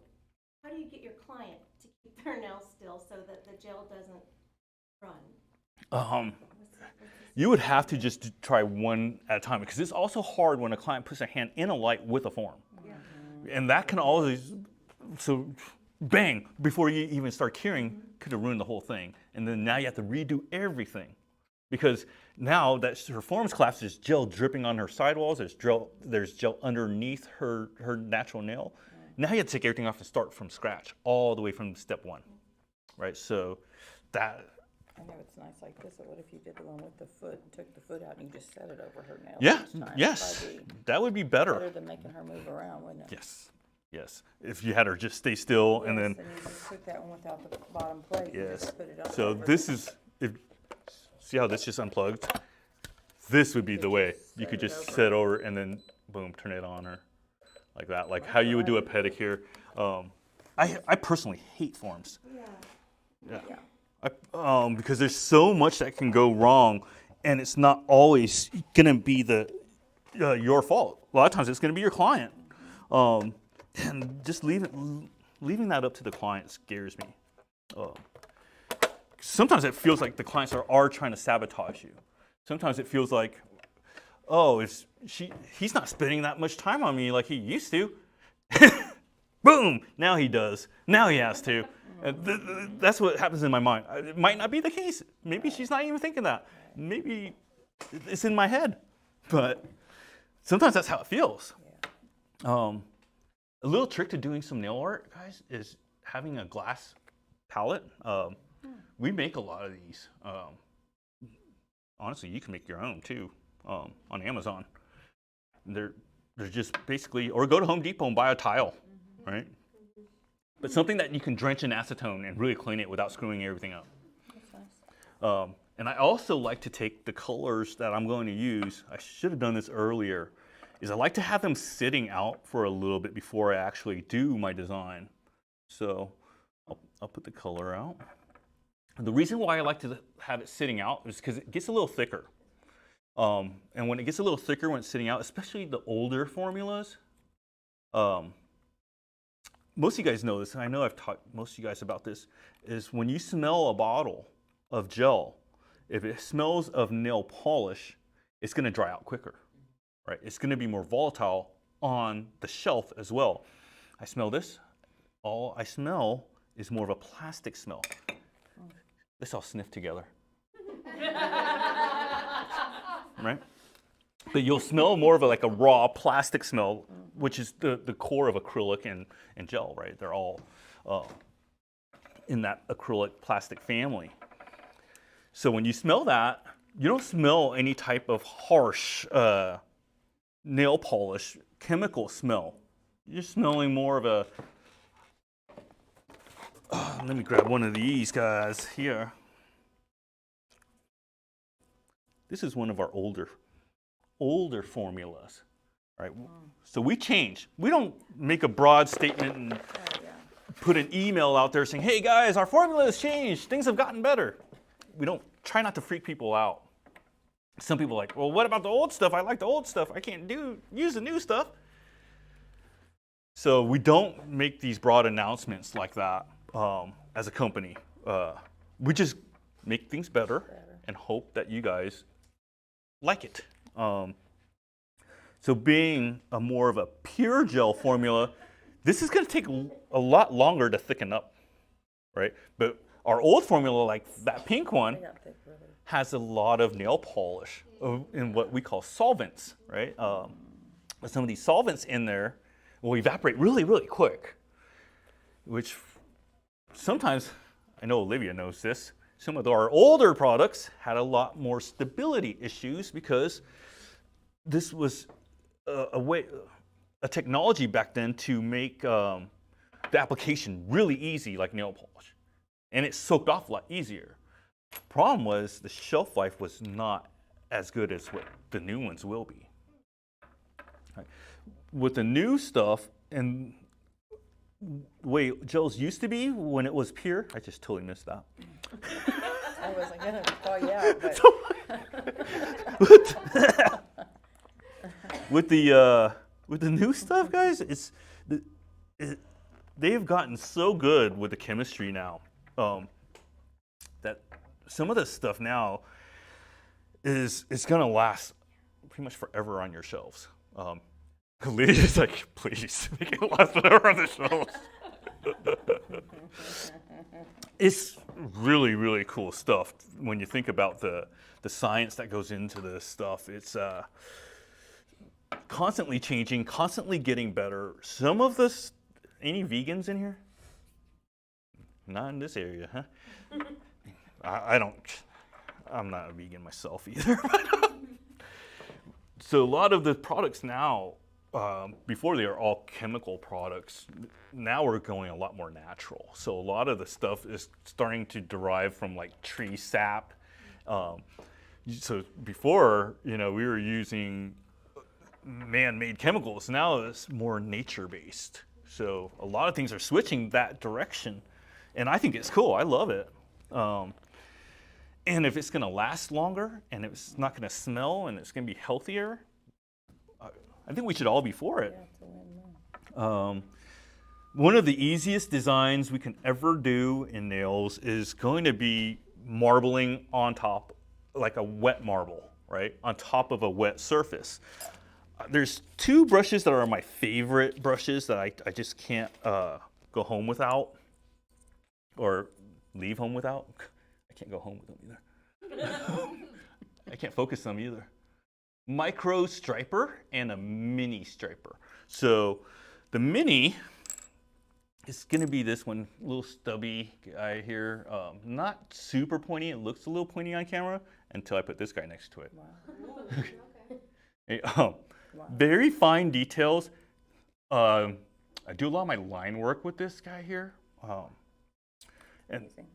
this guy is more of a what I call the blendy brush. So after you make a line and you want to fade, then you take this guy and you use a lot of pressure and press him hard to make him blend off. But in oil painting, they use a big a version of this, right? Because oils stay wet for a long, long time. Same with gel. Gel stays wet until you put it in the light. That means you can treat gels kind of like oil paints. And you're not going to need any linseed oil or anything like that. All you need is your brushes, a dapping dish, and I like to fill my dapping dish up with an acetone-based product. So I'm going to use artificial nail remover. We've got a lot of artists out there that say only use alcohol. Don't listen to them. I'm serious.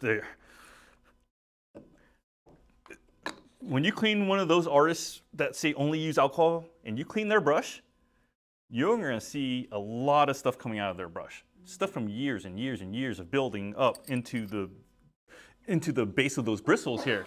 And when you do art and you want it to go smoothly, the cleaner your brush, you're going to have much more success with clean lines and just any clean artwork itself. I love these gels here. These are art form gels. This one had a leak. So you see it had something going on here. We're going to find out where that leaked.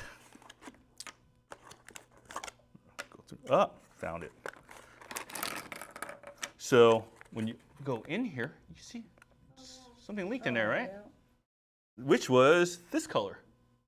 This rose gold. It looks like gold on the camera.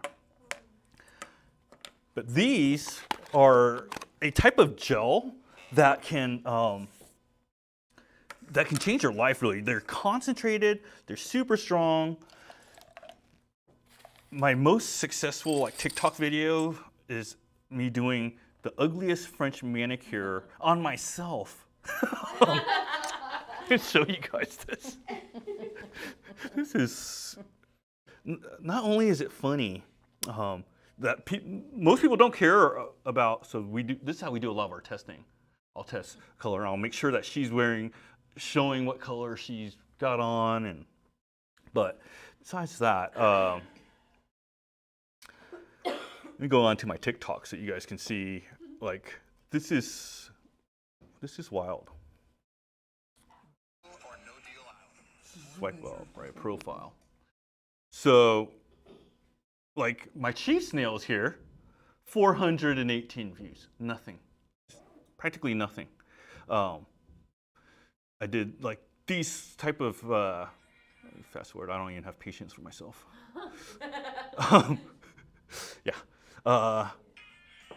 but these type of matte and shiny type of designs, I love that. a couple thousand, right? A couple thousand on there. Wait till you see the ugliest French manicure on myself, almost 7,000. Look at how nasty my finger looks. I even talk like a used car salesman on here. But yeah, so I'm going to fast forward that too. So you guys can see I'm doing a French manicure with these.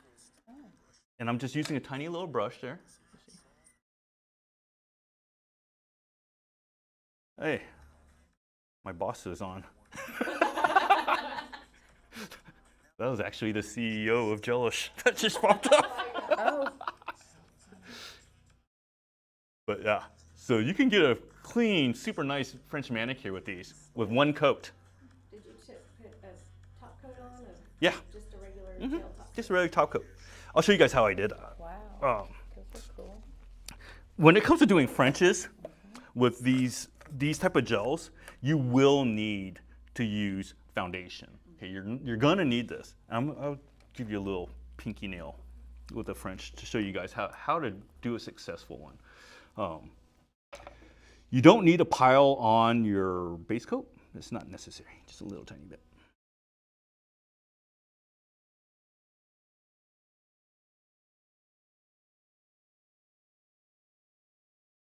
And don't forget, guys, for you guys that are watching on YouTube, you can order your stuff online, guys. What's the website's name? nailsupplyinc.com. Guys, go to nailsupplyinc.com. All the stuff you guys seen today, you can order it online and get a discount while you're doing it. Use code, just kidding. I care. Yeah, I was gonna say, is there a space between that? Oh, yes. Make sure you like and subscribe. Just click down at the link below. So first thing, you got your base coat on. Now we can open up that bottle that blew up. So under heat, gel expands. All right. So when it expands, even though we have these sealed foil things on there, sometimes the heat can get too much, and it'll just pop open that. We're going to go ahead and you're going to need a mix. You'll see a clear layer on the top. When you angle this, you see that's clear. Yep. Right. You want to get to the bottom of this. Get all the way down there. Get in there. Mix it up. Don't worry about bubbles. They'll all pop. This stuff is so thin that when they rise to the top, they will pop.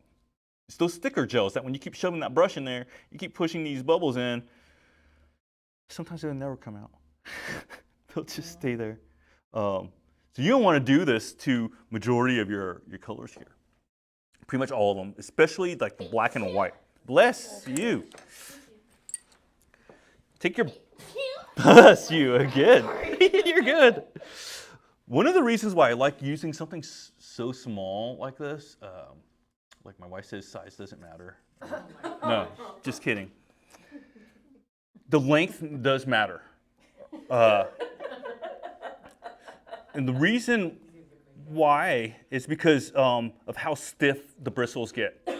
Remember, when it's gel and you're using something stiff and hard and you're pressing, you're removing, right? Pressure is removing. When you got something soft, usually the longer the bristles are, the softer pressure it's going to put. So you don't want it too long, you don't want it too short. You gotta have it right in between of what your sweet spot is. Everybody's going to have a little different of a sweet spot, how they like to create lines and how they like to do their strokes. Like for me, my thing is going down in a downward stroke, right? I don't ever do a backstroke like this because my wrist just does not like that motion. Even back when I was tattooing a lot, I would never tattoo this way. I would always tattoo this way, right? And so the same thing with my brush. So if I'm gonna hold my brush sideways so you guys can see here, it's at about a 45 degree, right? You're just gonna barely make contact and then go with it.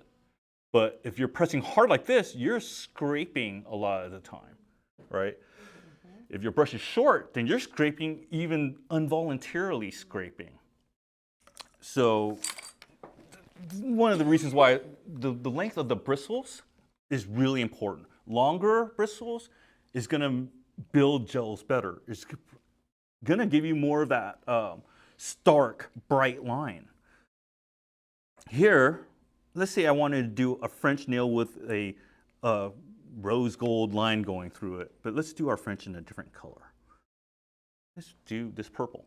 If you're going to do French, know where your center is. Oh, I'm sorry.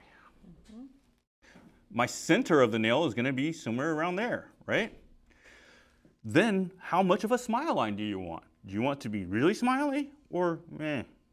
Okay, so I want to kind of smile a lot. So I bring down that side.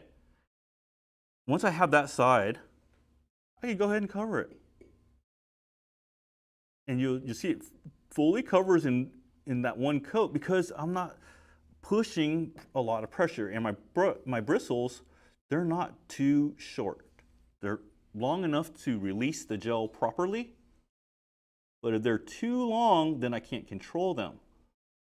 So you want to have something where you can control. I can be sloppy with this too. I don't have to be perfect because I know the line up here, my smile line, does it need to be perfect? No, because I'm going to put that rose gold line between there, right? So why focus all my energy on making this perfect? I can actually not really care as much. And when you don't care as much, you're a lot quicker. At least I am. Okay, so that's not anywhere near perfect. But once I'm done and I put my line in there, it better look great. Let's go ahead and cure that. When you're cleaning your brush, guys, we'll go take your brush. Don't press it all the way into where you're smashing the bristles with the base here. Okay? You just want to lay it on, and I lean my bristles against the glass here, and I twist my brush. Okay. Release everything. When you wipe, 45-degree, press, twist it. Just twist it. Now, if I see any purple on this white sheet, guess what? I still need to clean, right? No purple, we're good. Okay, so we got our French line here. Now, to do the line, I'll get a little bit of this rose gold color. I'll put it on my palette. I only need a tiny little bit. I only need a tiny little bit. If you have a problem with things shifting or moving, which gel can do when it's on top of the inhibition layer. So remember all that leftover crap that went to the top? Things can shift and move around on that. So if you have that type of problem, I shouldn't when I'm doing one nail, right? But if I'm doing all 10, there's that possibility. So if you're having that, remember there's an inhibition layer and you're working on top of this wet layer, wipe it. Take a wipe and wipe that area. You'll notice a little bit of color there, tiny little bit. Does not mean that the color's not dry. Remember that? Okay. The color's dry. It's just all the leftovers, right? But now that I've wiped, nothing's going to move. It's going to stay. We're only using the tip of our brush. I always like to know where my center is. And now we just do one side. I'm not going to continue with that side. I go to my other side. And then I'll connect it. And then you'll have a perfect, almost perfect, little accent line to go along with that. Okay. Pretty. We can cure that. I forgot I was going to show you guys the easiest wet marble. Okay, so doing the easiest wet marble is you're going to want to put down one coat of color and then another coat on top. So this is one of our spring colors. And our springs are amazing colors. I did some really cool designs with spring. If you go on Gelish.com, I do all the artwork on those step by steps, and then they're so good with computers nowadays that they take the image of me doing it on a tip, and then they impose it onto a real hand. So it's amazing what they can do with the text. So it's like a flat image, but then you could impose it onto a nail that's angled, and the hand's not even straight. It's at a weird angle, and it still works.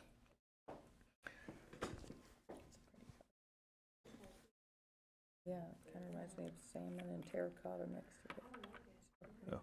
We have 3 different top coats for Gelish. The one here, hand's covering it. Top it off is going to be our shiniest. It's going to be our best-selling one too, but you do have to wipe it. Matte, I think it explains itself. No cleanse top coat, I think that one explains itself too. Okay, most people like this because most people are lazy. Most American nail techs so lazy. Don't like to wipe nail. Sorry. I've never used it. Is it good? It's great. Is It's it? great. I've always used top it But off, so. top it off is going to be a better quality. It's going to have a better shine, less yellowing as well. but you have to wipe it, right? I know, wiping, gee, Terrible. it's horrible. It's a horrible thing. We did that. I don't know why we did that for so many years. So back when we first came out with no wipe type of gels, we had to put a lot of acrylic into the gel, which made them yellow really quick, and which also made it to, once the nail bent, it would crack. Yeah. So now, it's a lot better, okay? It's not gonna have a lot of cracking. We're gonna put this coat on, and we're gonna keep it wet. I'm gonna bring my wife to one of these classes one day. I'm gonna force her Love that. to go to the cheese place with me. You see, this is all, we're keeping it wet there. We're not gonna cure it yet. See, I roll my brush around on that glass, making sure, once I wipe it on white, it should stay that way. Just gonna make lines, touch and release. You know, touch, once you let that bead touch, drag it down and release it.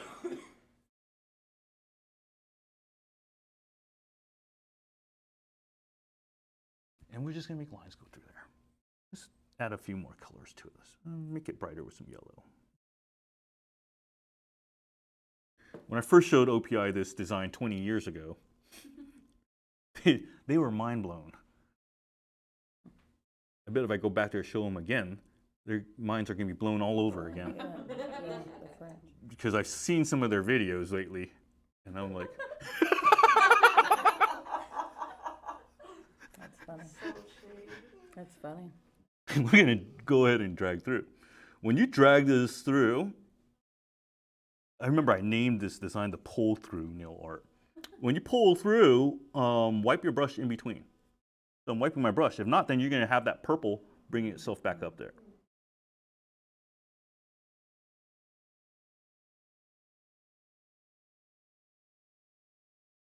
Gonna be getting a phone call from OPI later. Oh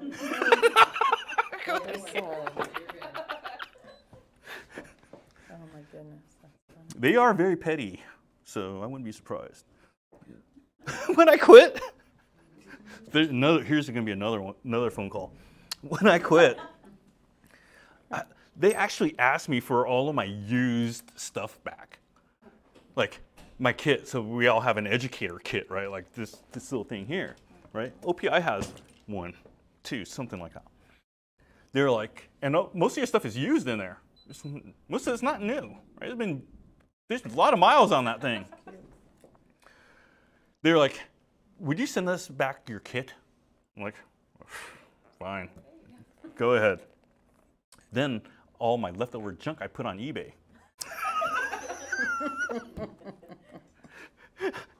They called eBay and told eBay that I was selling fake knockoff product.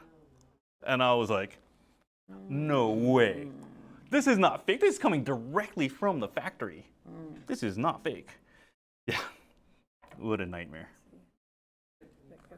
All right, let's see what that looks like. So that's just a little bit of a pull through design, an unfocused one.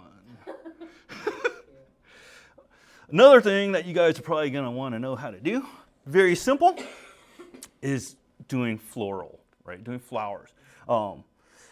When doing flowers, a lot of times it's going to just be just dots, guys. It's just dots, right?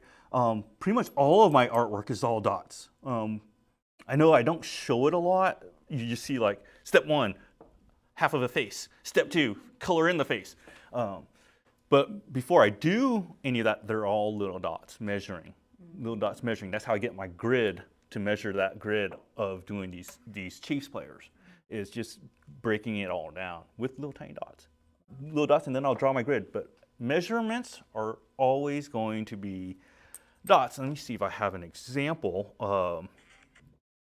So with the Chiefs nails, I was showing my wife this last night too, because she wanted to do some artwork. And she was like, so with Andy Reid here, you see the paper's folded right down the middle, and then there's 4 squares, which means I folded it once and then folded it again to get those proportions. Now that only works on a nail that is that same type of shape like that piece of paper, right? It's long and skinny. That piece of paper is long and skinny. Well, now what happened if my paper was a full complete square and then I tried to do it on a nail? Now my proportions are way off. All right? Your image, when you're getting an image, let's say you're getting an image off of Pinterest or something like that to do on a nail. When you decide to do it and you print this thing out, trim it to the dimensions. Doesn't have to be approximate. Doesn't have to be, or doesn't have to be exact. Just kind of close. Then you'll be fine. Then you can break down your grid. So same like when I'm doing flowers, there's really my first measurement is 1 here, and my next measurement is my other petal will be there. And another petal can be here. But there's just little dots that just guide me so that the petals are not way too off. They're not always going to be perfect. None of it's ever going to always be perfect. But at least we can get it close. And I'll load up. But you'll see with my motions, it's always going downward, a downward stroke.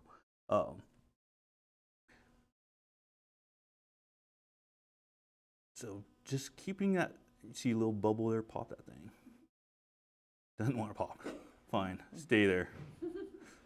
Eventually, they'll come to the surface and maybe stay there. Hopefully not. Okay, I'm popping you. Jeez, there. Are we all Chiefs fans in this room? I don't watch sports ball, okay? I don't know anything about anything. What? Sports ball. I don't watch sports ball. It's like glorified cats, that's all I know. What about the employees here, Olivia? Is everybody here like, Yeah, for the most part. for the most part? Yeah. I'm a San Diego Chargers guy. When they were San Diego, can we cure that, please? Now that they're Los Angeles and they left San Diego, I feel like I started becoming a Chiefs fan. I secretly have been a Chiefs fan for maybe like the last 5 years, ever since Mahomes started playing, and I was in awe of his talent, right? Secretly been a Chiefs fan, but will never tell my wife that I know. You're out of the closet, buddy. I don't ever like wear any Chiefs hats or jerseys or anything like that, but they are amazing. So doing that set of Chiefs nails earlier this year was like some of the most fun I've had doing nails in a long time.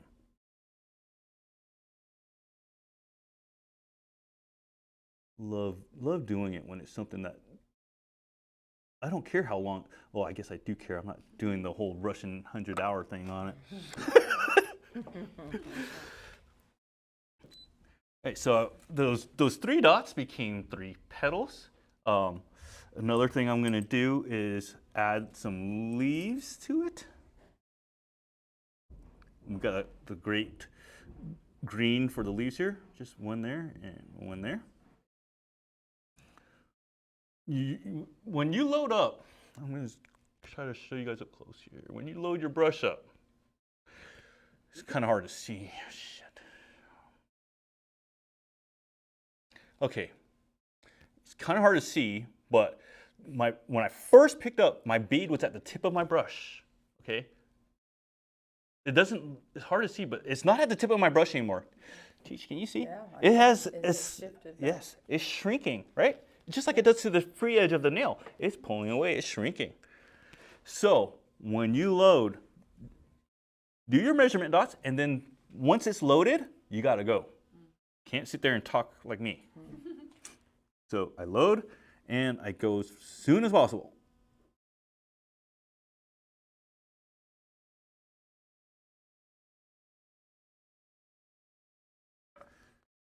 Do our little leaves. And I try to be as efficiently as possible when I'm doing nail art. So one of my rules to myself, and I tell myself this all the time, is once you pick up a color, you try not to ever pick it up again. So a lot of times when I'm doing nail art, white will be the very last color I use because that's where all my highlights come in. But if I see like I use black or something like that, I'll use it once and I'll try not to ever pick it back up because that just forces me to be more efficient. It just forces me to try to make it better every single time and be faster. Okay, so this, I used the no cleanse top coat on this. So there is going to be no inhibition layer. Right? You don't need to wipe it. But if I used top it off, then I would need to wipe it. One of the things I do like to do too is sometimes they do get a little tacky, right? Even though it's a no cleanse formula, after you put on cuticle oil, sometimes it'll feel a little icky.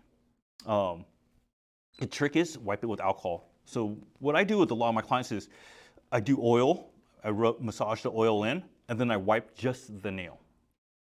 Okay, that way it just shows up much better. I'm gonna do a little bit of some highlights here. Let's see, I got some color, get some white.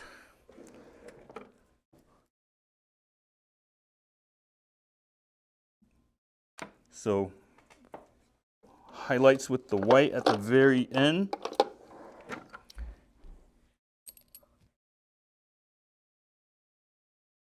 And once again, this works better when you leave the colors out. I wouldn't say get into the habit of smelling your bottles and sniffing your bottles, but that kind of gives you a good idea of what kind of formula you're working with.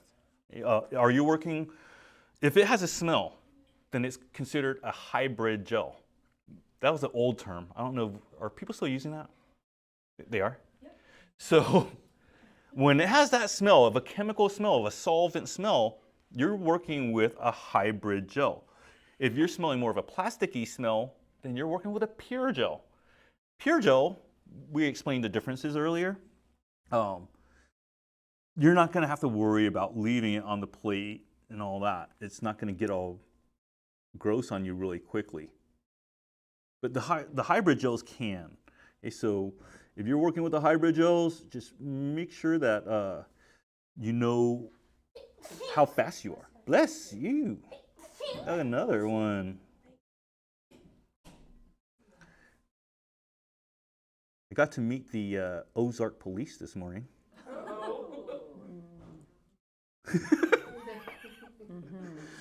I got here a little early, right? So I was like, where can I just park and have a cigarette or something?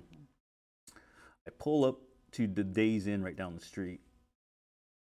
You know what I'm talking about? Park in the back there. Ozark police come rolled up. I'm like, maybe he wants to have a cigarette with me. This guy. Let's go ahead. The guy comes up, pulls right up to me, looks at me, and I'm like, I wave at him, and he just nods his head, reverses, and gets on out. I'm like, that was the weirdest exchange we ever had. Crazy. Awkward. Ozark welcome. Yeah, I was like, well, first he pulled up and he saw me, and then he didn't come back yet. I'm like, what's this guy doing here? 5 minutes later, he rolled all the way in the back and comes up to really see me face to face. Quite interesting. Yeah. Top coat, do you see nice?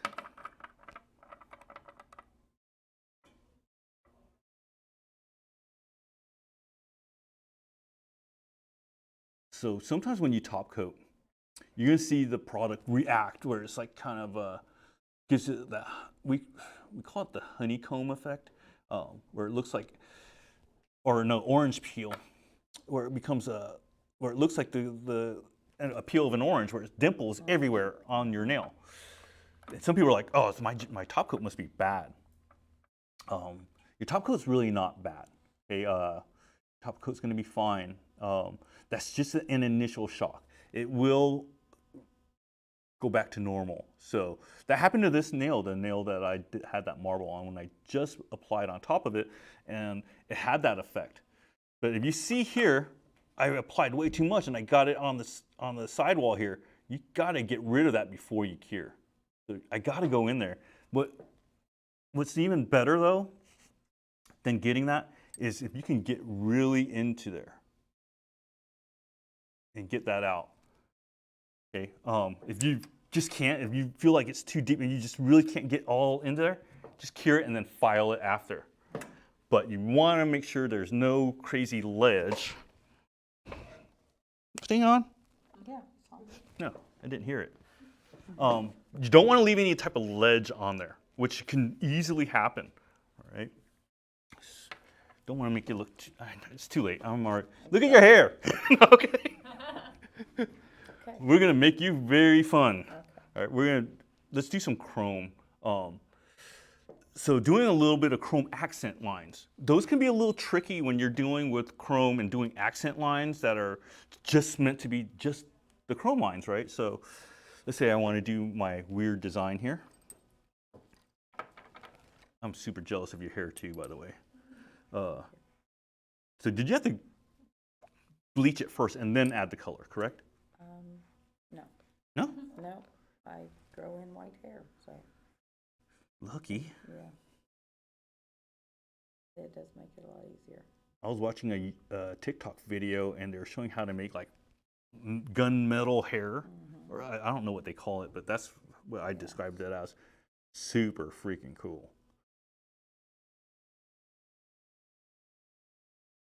I always tell my wife, just don't bother coloring your hair, just take it natural. Do the whole thing.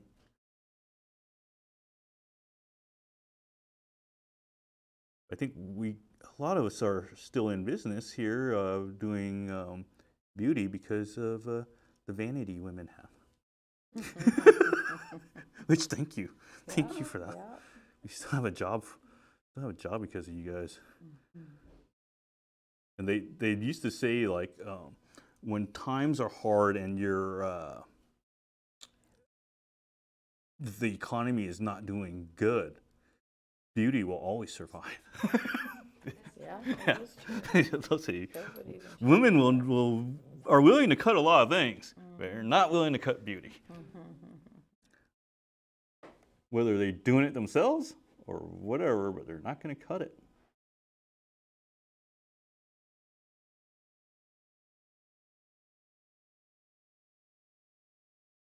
You notice I'm doing like these big color blocking You, I saw.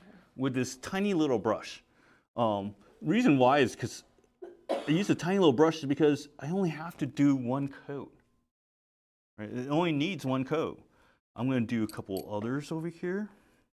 Same type of thing, just mixing up the colors.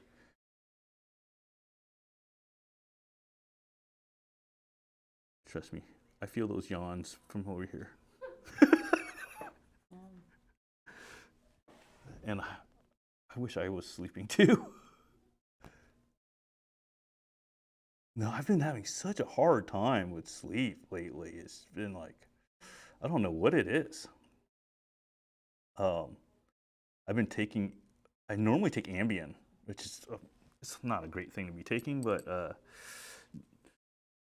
whatever, I can try to make things work, but it's so tough.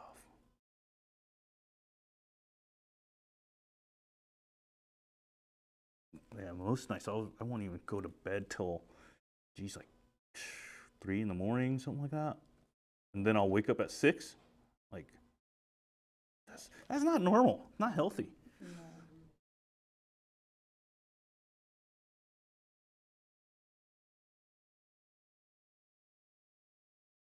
So if you guys do have TikTok, check out some of the videos I do on there.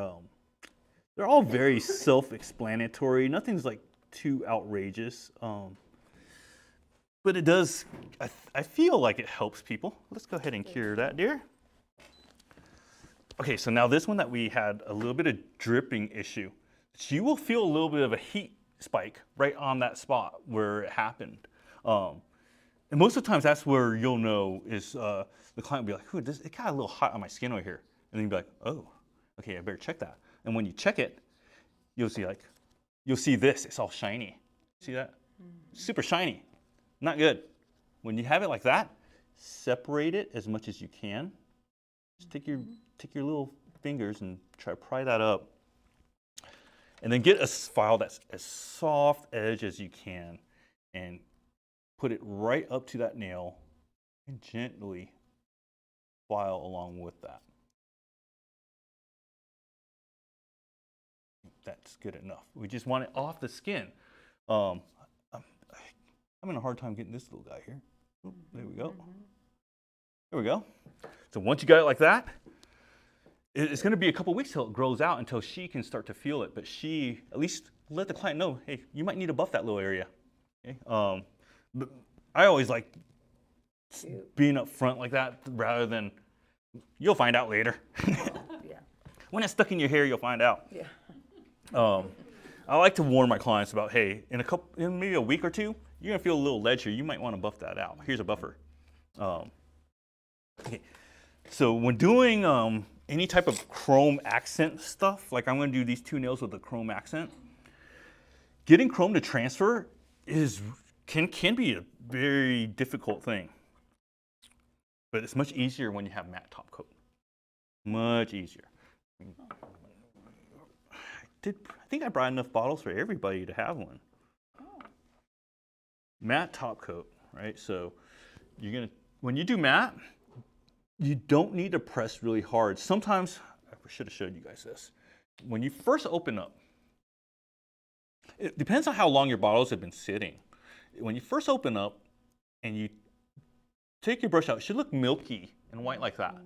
If it looks clear, you shake up your bottle. Okay.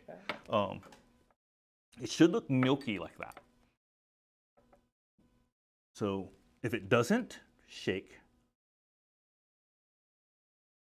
But I'm just applying this like normal. I'm not putting an extraordinary amount of pressure on this. I'm just being gentle because when you got these 2 colors separated like this, if I take my brush and I brush down really hard right here and then I cap, now when I cure it, this side's gonna be higher and this side's gonna be higher because my top coat's sinking. There's gonna be a lump there in the middle. To counteract that lump, put a drop right where the 2 are and it'll spread out and it'll fill in those gaps. But you have to have that slick layer first, just like how we did our brush-on builder. We created that slick layer here, like we're doing here.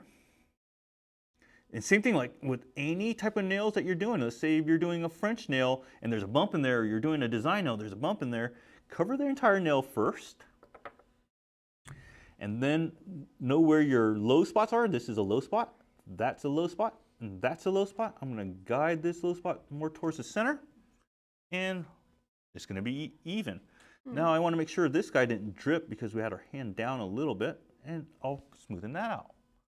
Okay, so now everything's nice and even. We can cure that. I find that the more you cure the matte top coat, the better of a matte you get.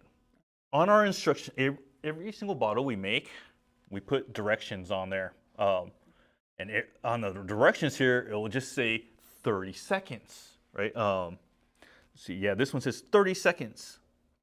I find that if you go further and you go beyond that, 60, a minute 30, your matte's gonna be much better.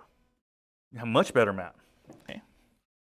And when you have a really good matte, chrome is not attracted to that. Chrome hates matte. Chrome likes a shiny, almost tacky surface. So shiny that it's almost tacky, right? So this would be what chrome is attracted to, is our no cleanse top. What I used to do, and I still do it sometimes, is I'll take our no cleanse top coat here, I'll put it on my palette, and I'll mix a little tiny bit of art form in there to kind of give me direction. The art form that I mix in there, a lot of times on the videos, it looks like I'm just using art form altogether. And sometimes I'll even write, I'm only using art form. But sometimes I mix it and I cheat a little bit of this top coat in there to give me that little bit of more of an edge of a view, so I can see where the color is going. Because once I start this, I'm going to show you guys. It's really hard to see because it's clear, right? It's being clear, it's really tough for me to see. I'll get my clear. and I'll draw a little accent line here. Since it's a matte surface, it's a little easier to see, but you guys can't see anything, right? You just see this a little tiny bit of it, but not a lot. It's hard for you guys to see too. See my little pinky finger? You guys should be very comfortable with doing this by now, with having your pinky extended like that. When I first started doing nails, I felt like I needed a finger brace afterwards.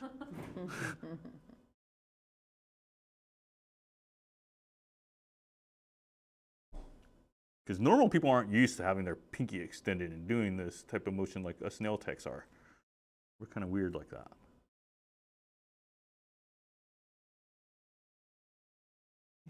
So, and once you get used to doing line work with this type of brush, it's just going to become second nature. You're just going to be able to just do it blindly, blindfolded, able to do it. One of the things I like to do here.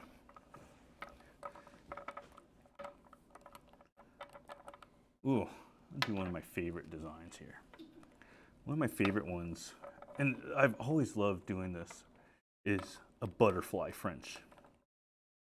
When you take like the whole side of your brush here and you make one wing, take the other side of your brush, make another wing,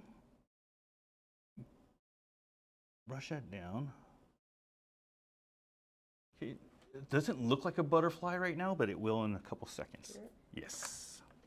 Okay, so now these have that no cleanse top coat. I didn't mix any of this in there, so I'm going to use this separately on its own and show you guys how good these metallics are. These metallics almost are as good as chrome like this, but way less chipping problems. Okay, most of the times the chipping problems can be addressed, pretty much all the time they can be addressed by using foundation on top of the chrome. It just gets so confusing when I tell people, yeah, put base coat on top of your chrome. They're like, huh, what? And it just doesn't compute. So I don't go through the whole thing too much anymore. When you first open up your chrome stick, if it's flat like this, much harder to transfer chrome. Okay, chrome likes the applicator to be soft and spongy. And you're gonna have a much better transfer of chrome. All the chrome pigment is in this cap here, and there's a spring that pushes this up. The spring in this one is too strong, and that's why it flattened out my whole applicator. I can still use it, just gonna have to be very careful. Sometimes what you have to do when that happens, because it's impossible for you to go in here and cut the spring. Yeah. What I like to do, and you should probably wear gloves when you're doing this, squeeze this guy and get him soft and rounded, because it should be kind of a cone shape. It shouldn't be this flattened shape. This stuff is very unhealthy too, so don't go breathing this in. You want to wipe your hands right away, so don't get it anywhere near your eyes and don't ingest it. Get your wipe and get that, and it should come right off just like that. Yeah, you just want to make sure you don't breathe it in or get it in your eyes or anything.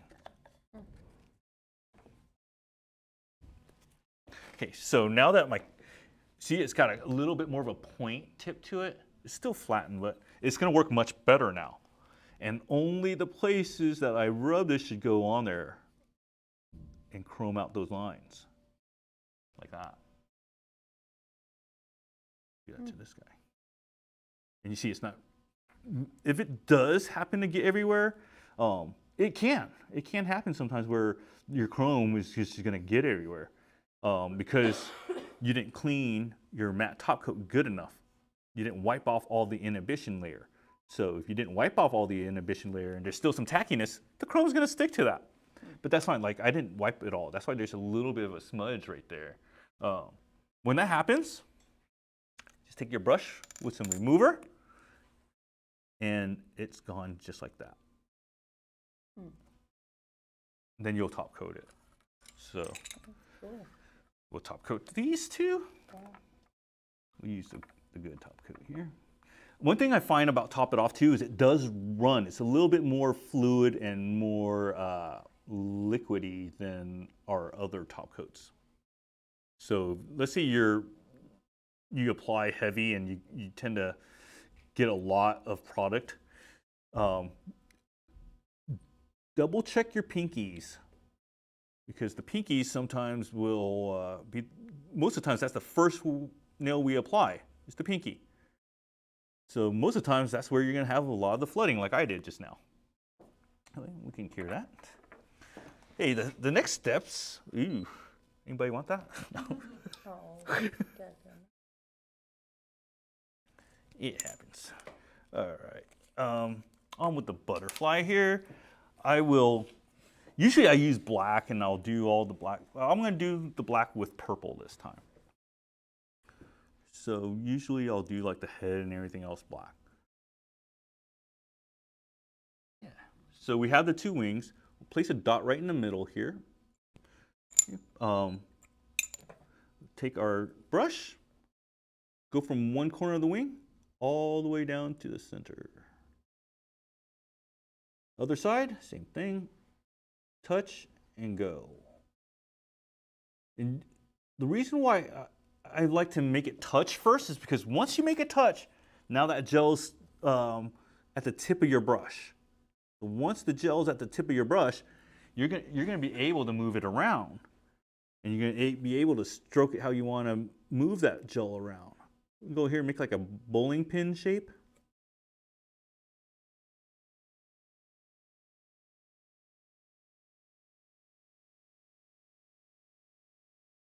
And fill in the pin.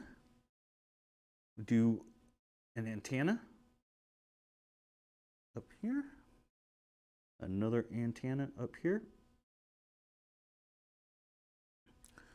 Add a little texture to the wings.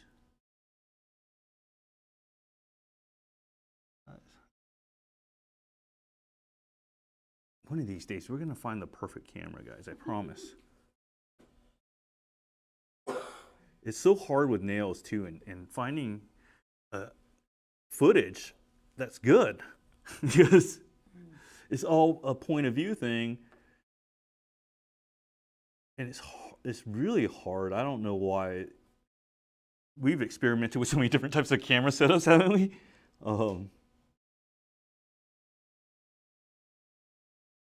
And we're working on such a tiny space that it just.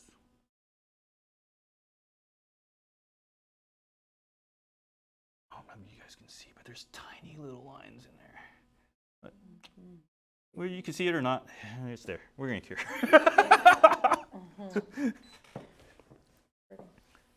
It's nice and simple. So after you do chrome, you're always gonna get it on any parts of like the cuticle right here. It's very easy to clean it up. I'm gonna do something similar on this other side here, but I'm gonna do it with just these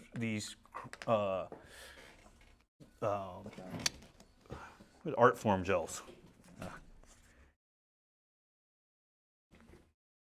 And you'll see the art form gels are crazy good. Crazy good.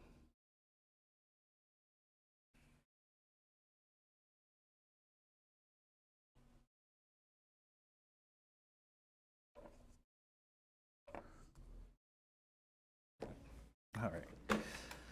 Then I'll add my highlights to the butterfly. So it was pretty much two-step. We're at step 3. We did the yellow color, the purple, and now I'll do a white color and just add white into little dots of the wing here.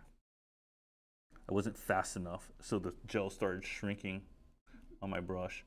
But the faster you are, less shrinking you're gonna get, especially with these micro type of brushes.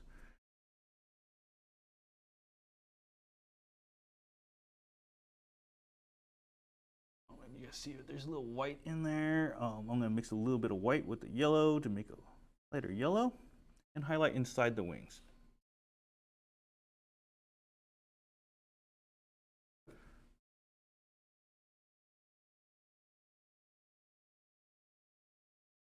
And that just gives the wings a little more depth.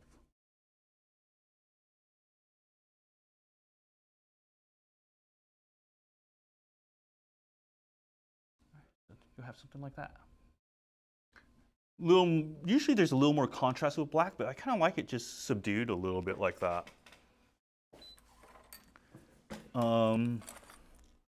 Let's mix all these colors in there.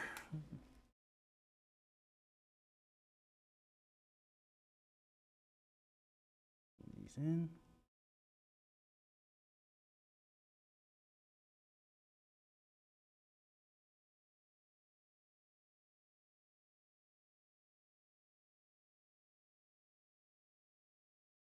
I am sure that when you wear these nails, oh my God, since it's a natural nail overlay on you, you're gonna be blown away of how strong your nails are gonna be.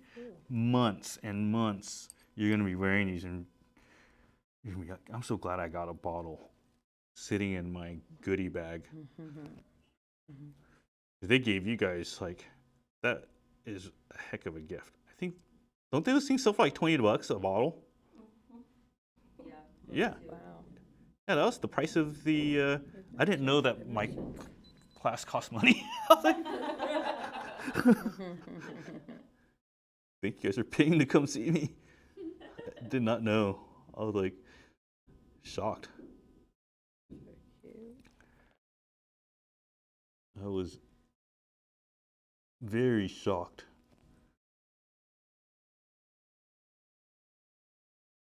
That I think that we got such a cool group here that I've seen all these faces before. You guys are like the regulars.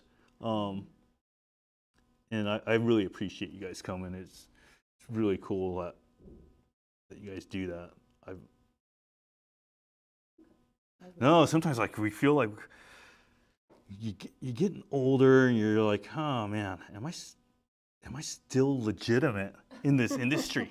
You know, because time changes you, right? Like I used to walk around the nail shows and I would bump into everybody I would know, and now it seems like I'm walking through a ghost town. There's like tumbleweeds rolling through, and it's like,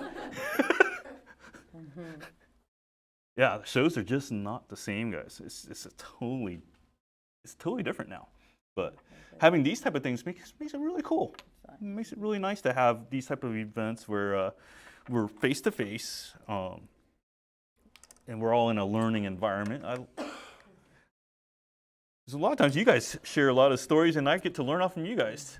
You know, like I said earlier, we want to make sure that when we use these these art form gels, we want to make sure we get to the bottom of them. Some people like to save these little tabs on the top. I just find them so messy. I don't ever want to save them. I'd rather just take them off and mix them up. This silver one has a very strong solvent smell to it. So remember, these type of solvent type colors, their shelf life isn't going to be the greatest unless you keep it away from UV, keep it away from the sun, keep it in a dark spot, and you should be okay. But don't expect it to last as long as something that has more of a pure gel smell. Typically, you're expecting about 18 months after opening a bottle. It's going to be roughly around there. Of these or the gel? Of the gel. The gel. These, sometimes you can go like 5 to 10 years with these guys. wow. Yeah. Yeah, I've got some that are just shouldn't be in my drawer, but they are because I don't know. Maybe I do know a lot of nail techs that grew up really poor, are also hoarders. It's easy to do it now. Yeah, I think, I mean, because there's so much. And it's like, yeah, I think that with nail products, like people don't want to throw them away.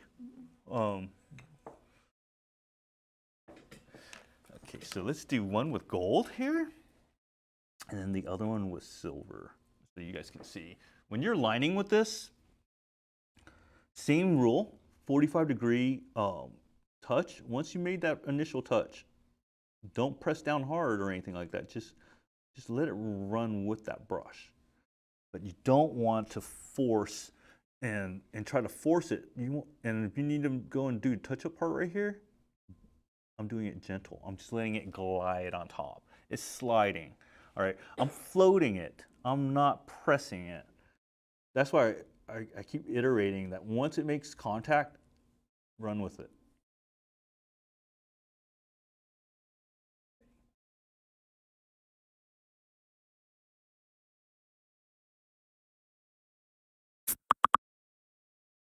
Some Los Angeles Lakers colors. You wouldn't know. You don't play sports ball. Nope.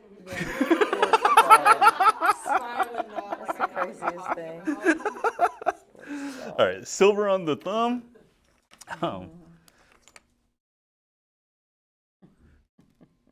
That's cute.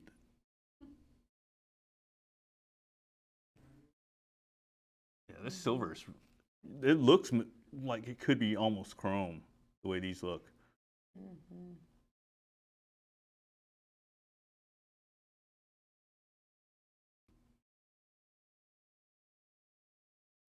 We can go ahead and cure that.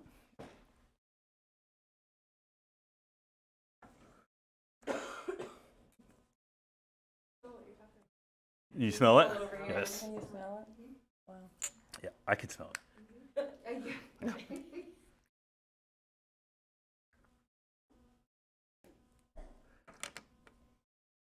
So being the model today, I think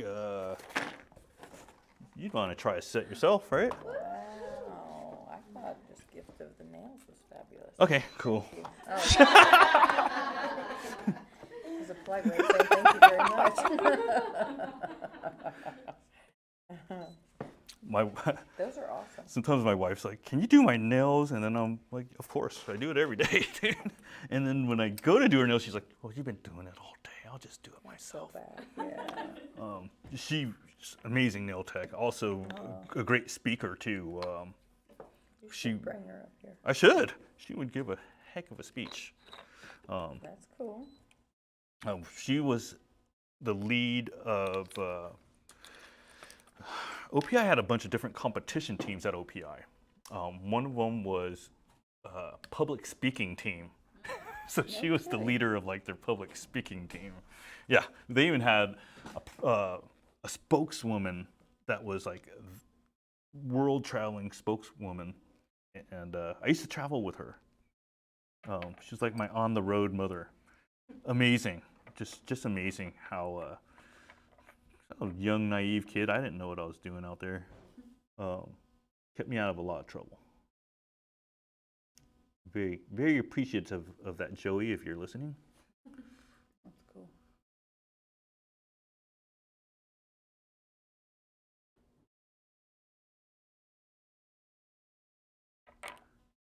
Right, let's cure that. And we'll top coat these fellas. Super simple, right? Takes seconds to do. You don't even have to do the whole nail. I do part nail.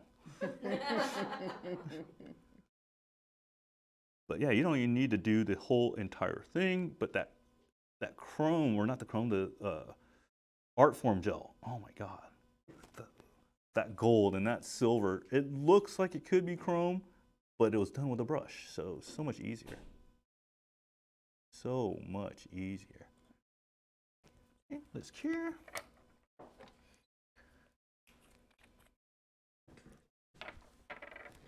All right.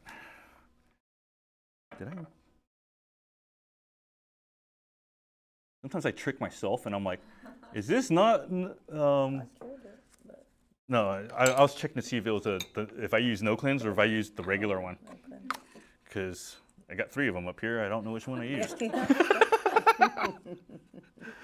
just, might as well wipe it anyways. Make sure we did it right. So another thing too is, let's say we're doing just shapes like argyle or something like that, where we're doing diamond type shapes, and it has to be precise, right? If you're wanting something that has to be precise, I recommend either you use striping tape, which I do sometimes, or you use the dotting method. So let's show the dotting. First, always know where your center is. So my center is here. I'll do a dot there. I'll also know that I need another dot here. So there's 2 dots. They're so small you could probably not even see them. But they, trust me, they're there. You'll see when I expand from them now. So now that they're centered, whatever I go off from, if I'm off from one side, it should be pretty easy for me to catch. All right. That's why I like to line things up in the center, because that way you can tell if you're off on one end. You'll be able to notice right away, oh, geez, I'm off. I need to go back but that way it's visible for you. If you just went and did it from the bottom up or the top down, you're not going to find out if you're off until you're top coating. By the time you're putting top coat on and you're off, you done screwed up. So those dots, I mean, they are key to having any type of symmetry going on. And don't worry about being perfect right off the bat. Think about making adjustments. Like, I think the last time was it the last time we did the portraits, right? And we were making adjustments to the portraits. So stuff like that where you can just get the basic idea of it. Even though it's supposed to be like this crazy portrait, it's supposed to make all this sense, and all these things have to be right for it to look right. As long as you have your basic dots where they need to be, your adjustments are going to fix everything. All those details can be adjusted. So make sure you just line things up right with your dots, and then you'll have a good idea of where you need to be with your design or with that nail. So now that I have a row of diamonds going down the middle, I look at it. I want to make sure that this big ass bubble is popped. Then once I see it's lined down the middle, the sides are going to be easy, right? The sides they follow the middle, right? So get your first part right, kind of like our prepped nails. Now let's line this up. So we're going to make a checkerboard here, almost. But we had to start in the middle. If we didn't start in the middle, we started on our left side, who knows what the right side is going to look like.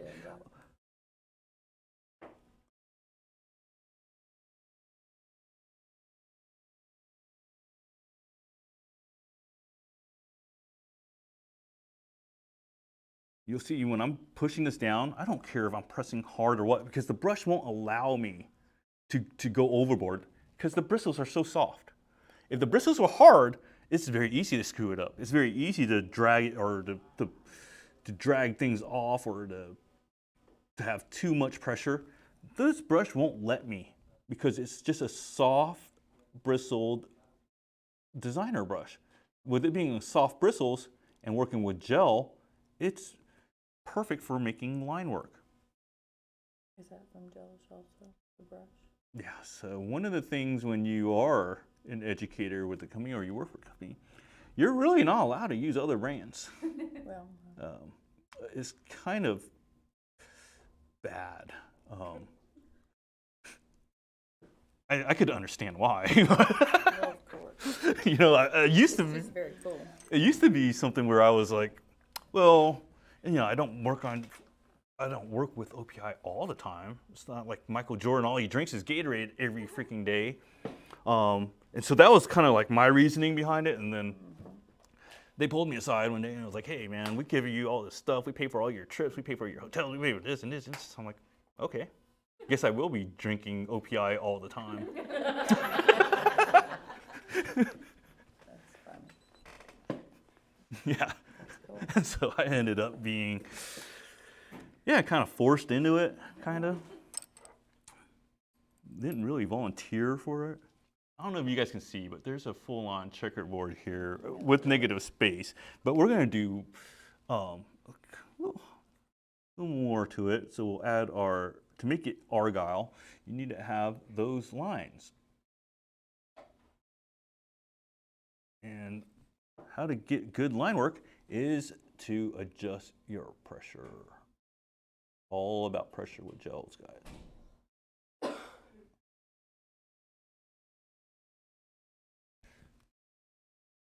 I refer to my gels like I do my women. No, I'm kidding. Don't get me going. Oh, I'm gonna get. I will be out of here in cuffs.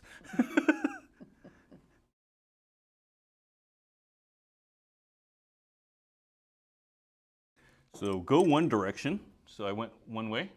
Now go the opposite way. You see, I like to start from the top and kind of work my way down. I don't want to just try to do everything all at once. Keeping yourself like a pattern really helps a lot. And giving yourself some sort of order, that really helps too.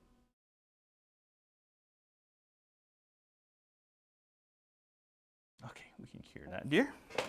And if you guys have never tried art form gel, how many of you guys have tried like these metallics before? None of you guys? You guys are gonna love it. The colors themselves, like the black, white, and red, yellow, the primary colors are awesome as well. I used to use the primary colors for just about everything.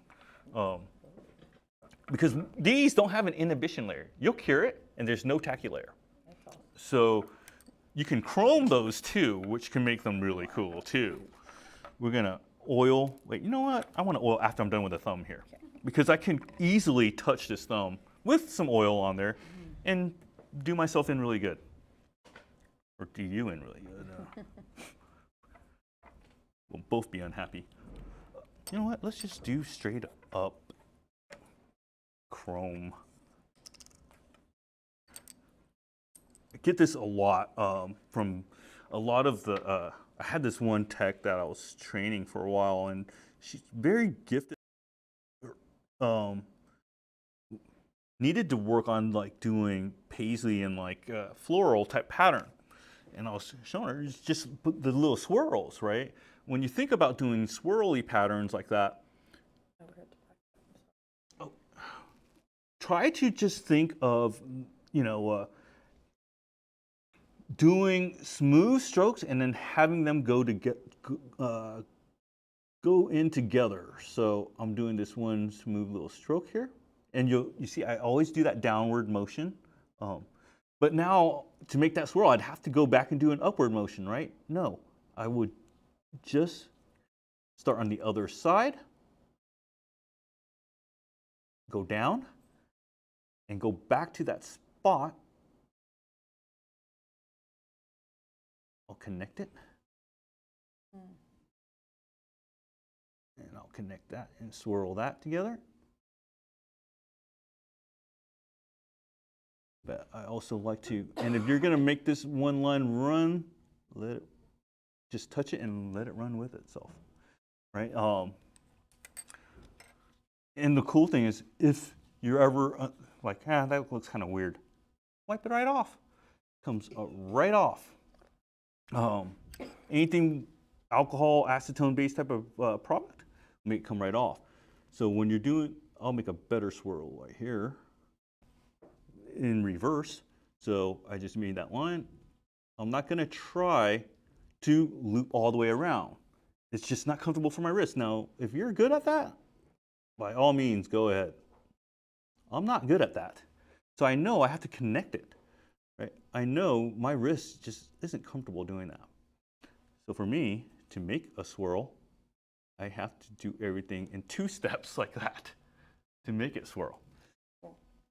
I always like to add little floral leaves to these type of things. Once I get the swirls in, I like to, this is a horrible way of saying it, but I just want to fill up space at this point. So you're trying to make shapes that will fill up the space and will go uniform together. So I'm gonna make some come off this vine.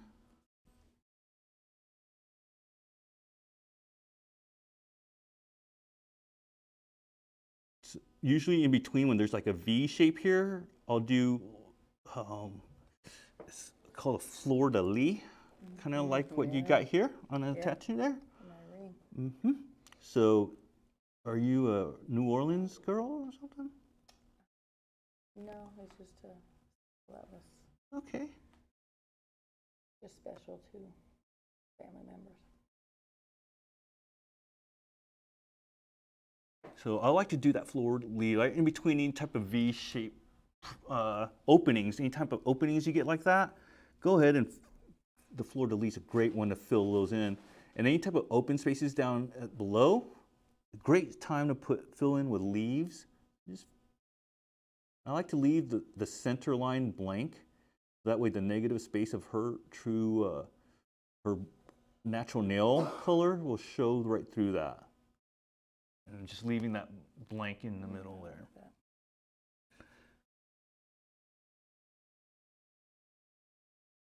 And if you guys are ever in town in the northern Kansas City area near the airport, feel free to give me a shout and I'll give you a tour of our building. And you can see like how the gels are put together and how they're shipped out. But it's really cool. It's really interesting to see like how it comes from us to the shelves of the store. Also, I'll show you my office and show you how we do a lot of our testing. A lot of it is we don't test on animals, but we do test on humans. So most of them are the girls that are in the office, and they consider it like a privilege or an honor to be part of the testing thing, because there are just sometimes where I will only pick like 2 or 3 girls to be available for testing. And sometimes it's a product, like when it was that brush-on builder, everybody wanted to be a part of it after the first girl. Yeah, scary. The first girl was just like, I don't know, I hate builder gels and it's just not my thing. And so I ended up, I did a set on her, and she turned out she was like, it's not too bad, I don't mind it. And then she started telling the other girls, and the other girls were like, how long's it been? 3 weeks. Yeah, not a single chip, not a single lift. Then 4 weeks came, then 5 weeks came, then 6 weeks came, and then everybody was like, I want what she has on because she's been wearing this for nearly 8 weeks and not a single chip. That's beautiful. Yeah, I have some girls have, my goodness, have gone. I did a friend of mine's nails yesterday. He went on 5 weeks. She's wearing the Brush-On Builder too. Went on, I think it was 5 weeks. But yeah, they go a long time, guys. Like your nails, darling, these are gonna last you a long time. You're gonna fill these before anything even happens. Except for me, that pinky that had top coat spill all over the side. That might be your only issue. From what I can tell here, you're gonna have 0 issues. But you guys should definitely, the camera doesn't do this right. So No, you guys should definitely come up here, even feel it. You get a little burn on that thumb? Yeah. So things that are clear heat up faster. All right. Things that have pigment heat up a lot slower because it takes time for the light to travel through that pigment and to go through the color. But things that are clear, the light travels right through it, right away. Starts the curing process. Those photo initiators are reacting right away. And they're bouncing all around her nails and they're getting hot. So just remember that. If it's something clear, there's a good potential for it to get a lot hotter than anything else. And this is where we finish off with our cuticle oil. You notice we had everything super, super dry. And then we went in with the cuticle oil. To add the moisture back, we add our moisture back in.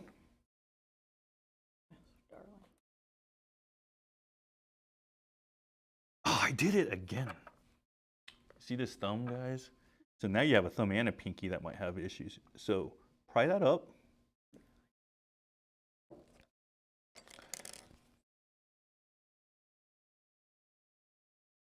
Guess I need thicker glasses or something.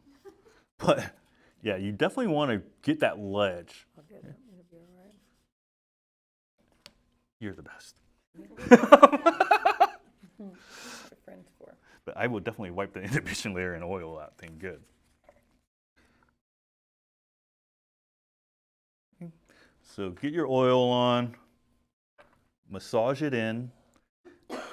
Sometimes the oil can react to the top coat, and you'll notice that. Sometimes you'll put the top coat on, and then you'll put the oil on top of it after you cured, and you're like, huh, doesn't look so shiny. If that ever happens, take a clean, make sure it's clean and a new wipe with no residue, nothing on it. And just give it one solid swipe, and it should be shiny. Okay. Sometimes they're so shiny that these residues like to stick and attach themselves to it. Then you have to wipe them off. But sometimes things are just gonna stick to that shiny top coat and make it seem like a pain in the butt and not shiny. So make sure that after you oil, wipe, just give a little glide on top of that surface. Alcohol, acetone. Almost any professional nail tech will say, you gotta just use alcohol, don't use acetone. But really, if you're gonna, in a pinch, and that's all you got, give a quick swipe with acetone, you're gonna be fine.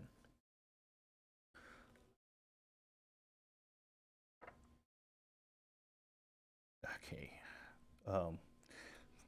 we're at my favorite part.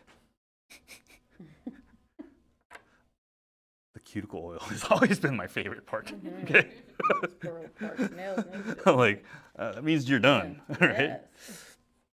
Anytime it means you're done, Yes. this. Especially back when I used to get paid for it. But it's a little different now, which is fine.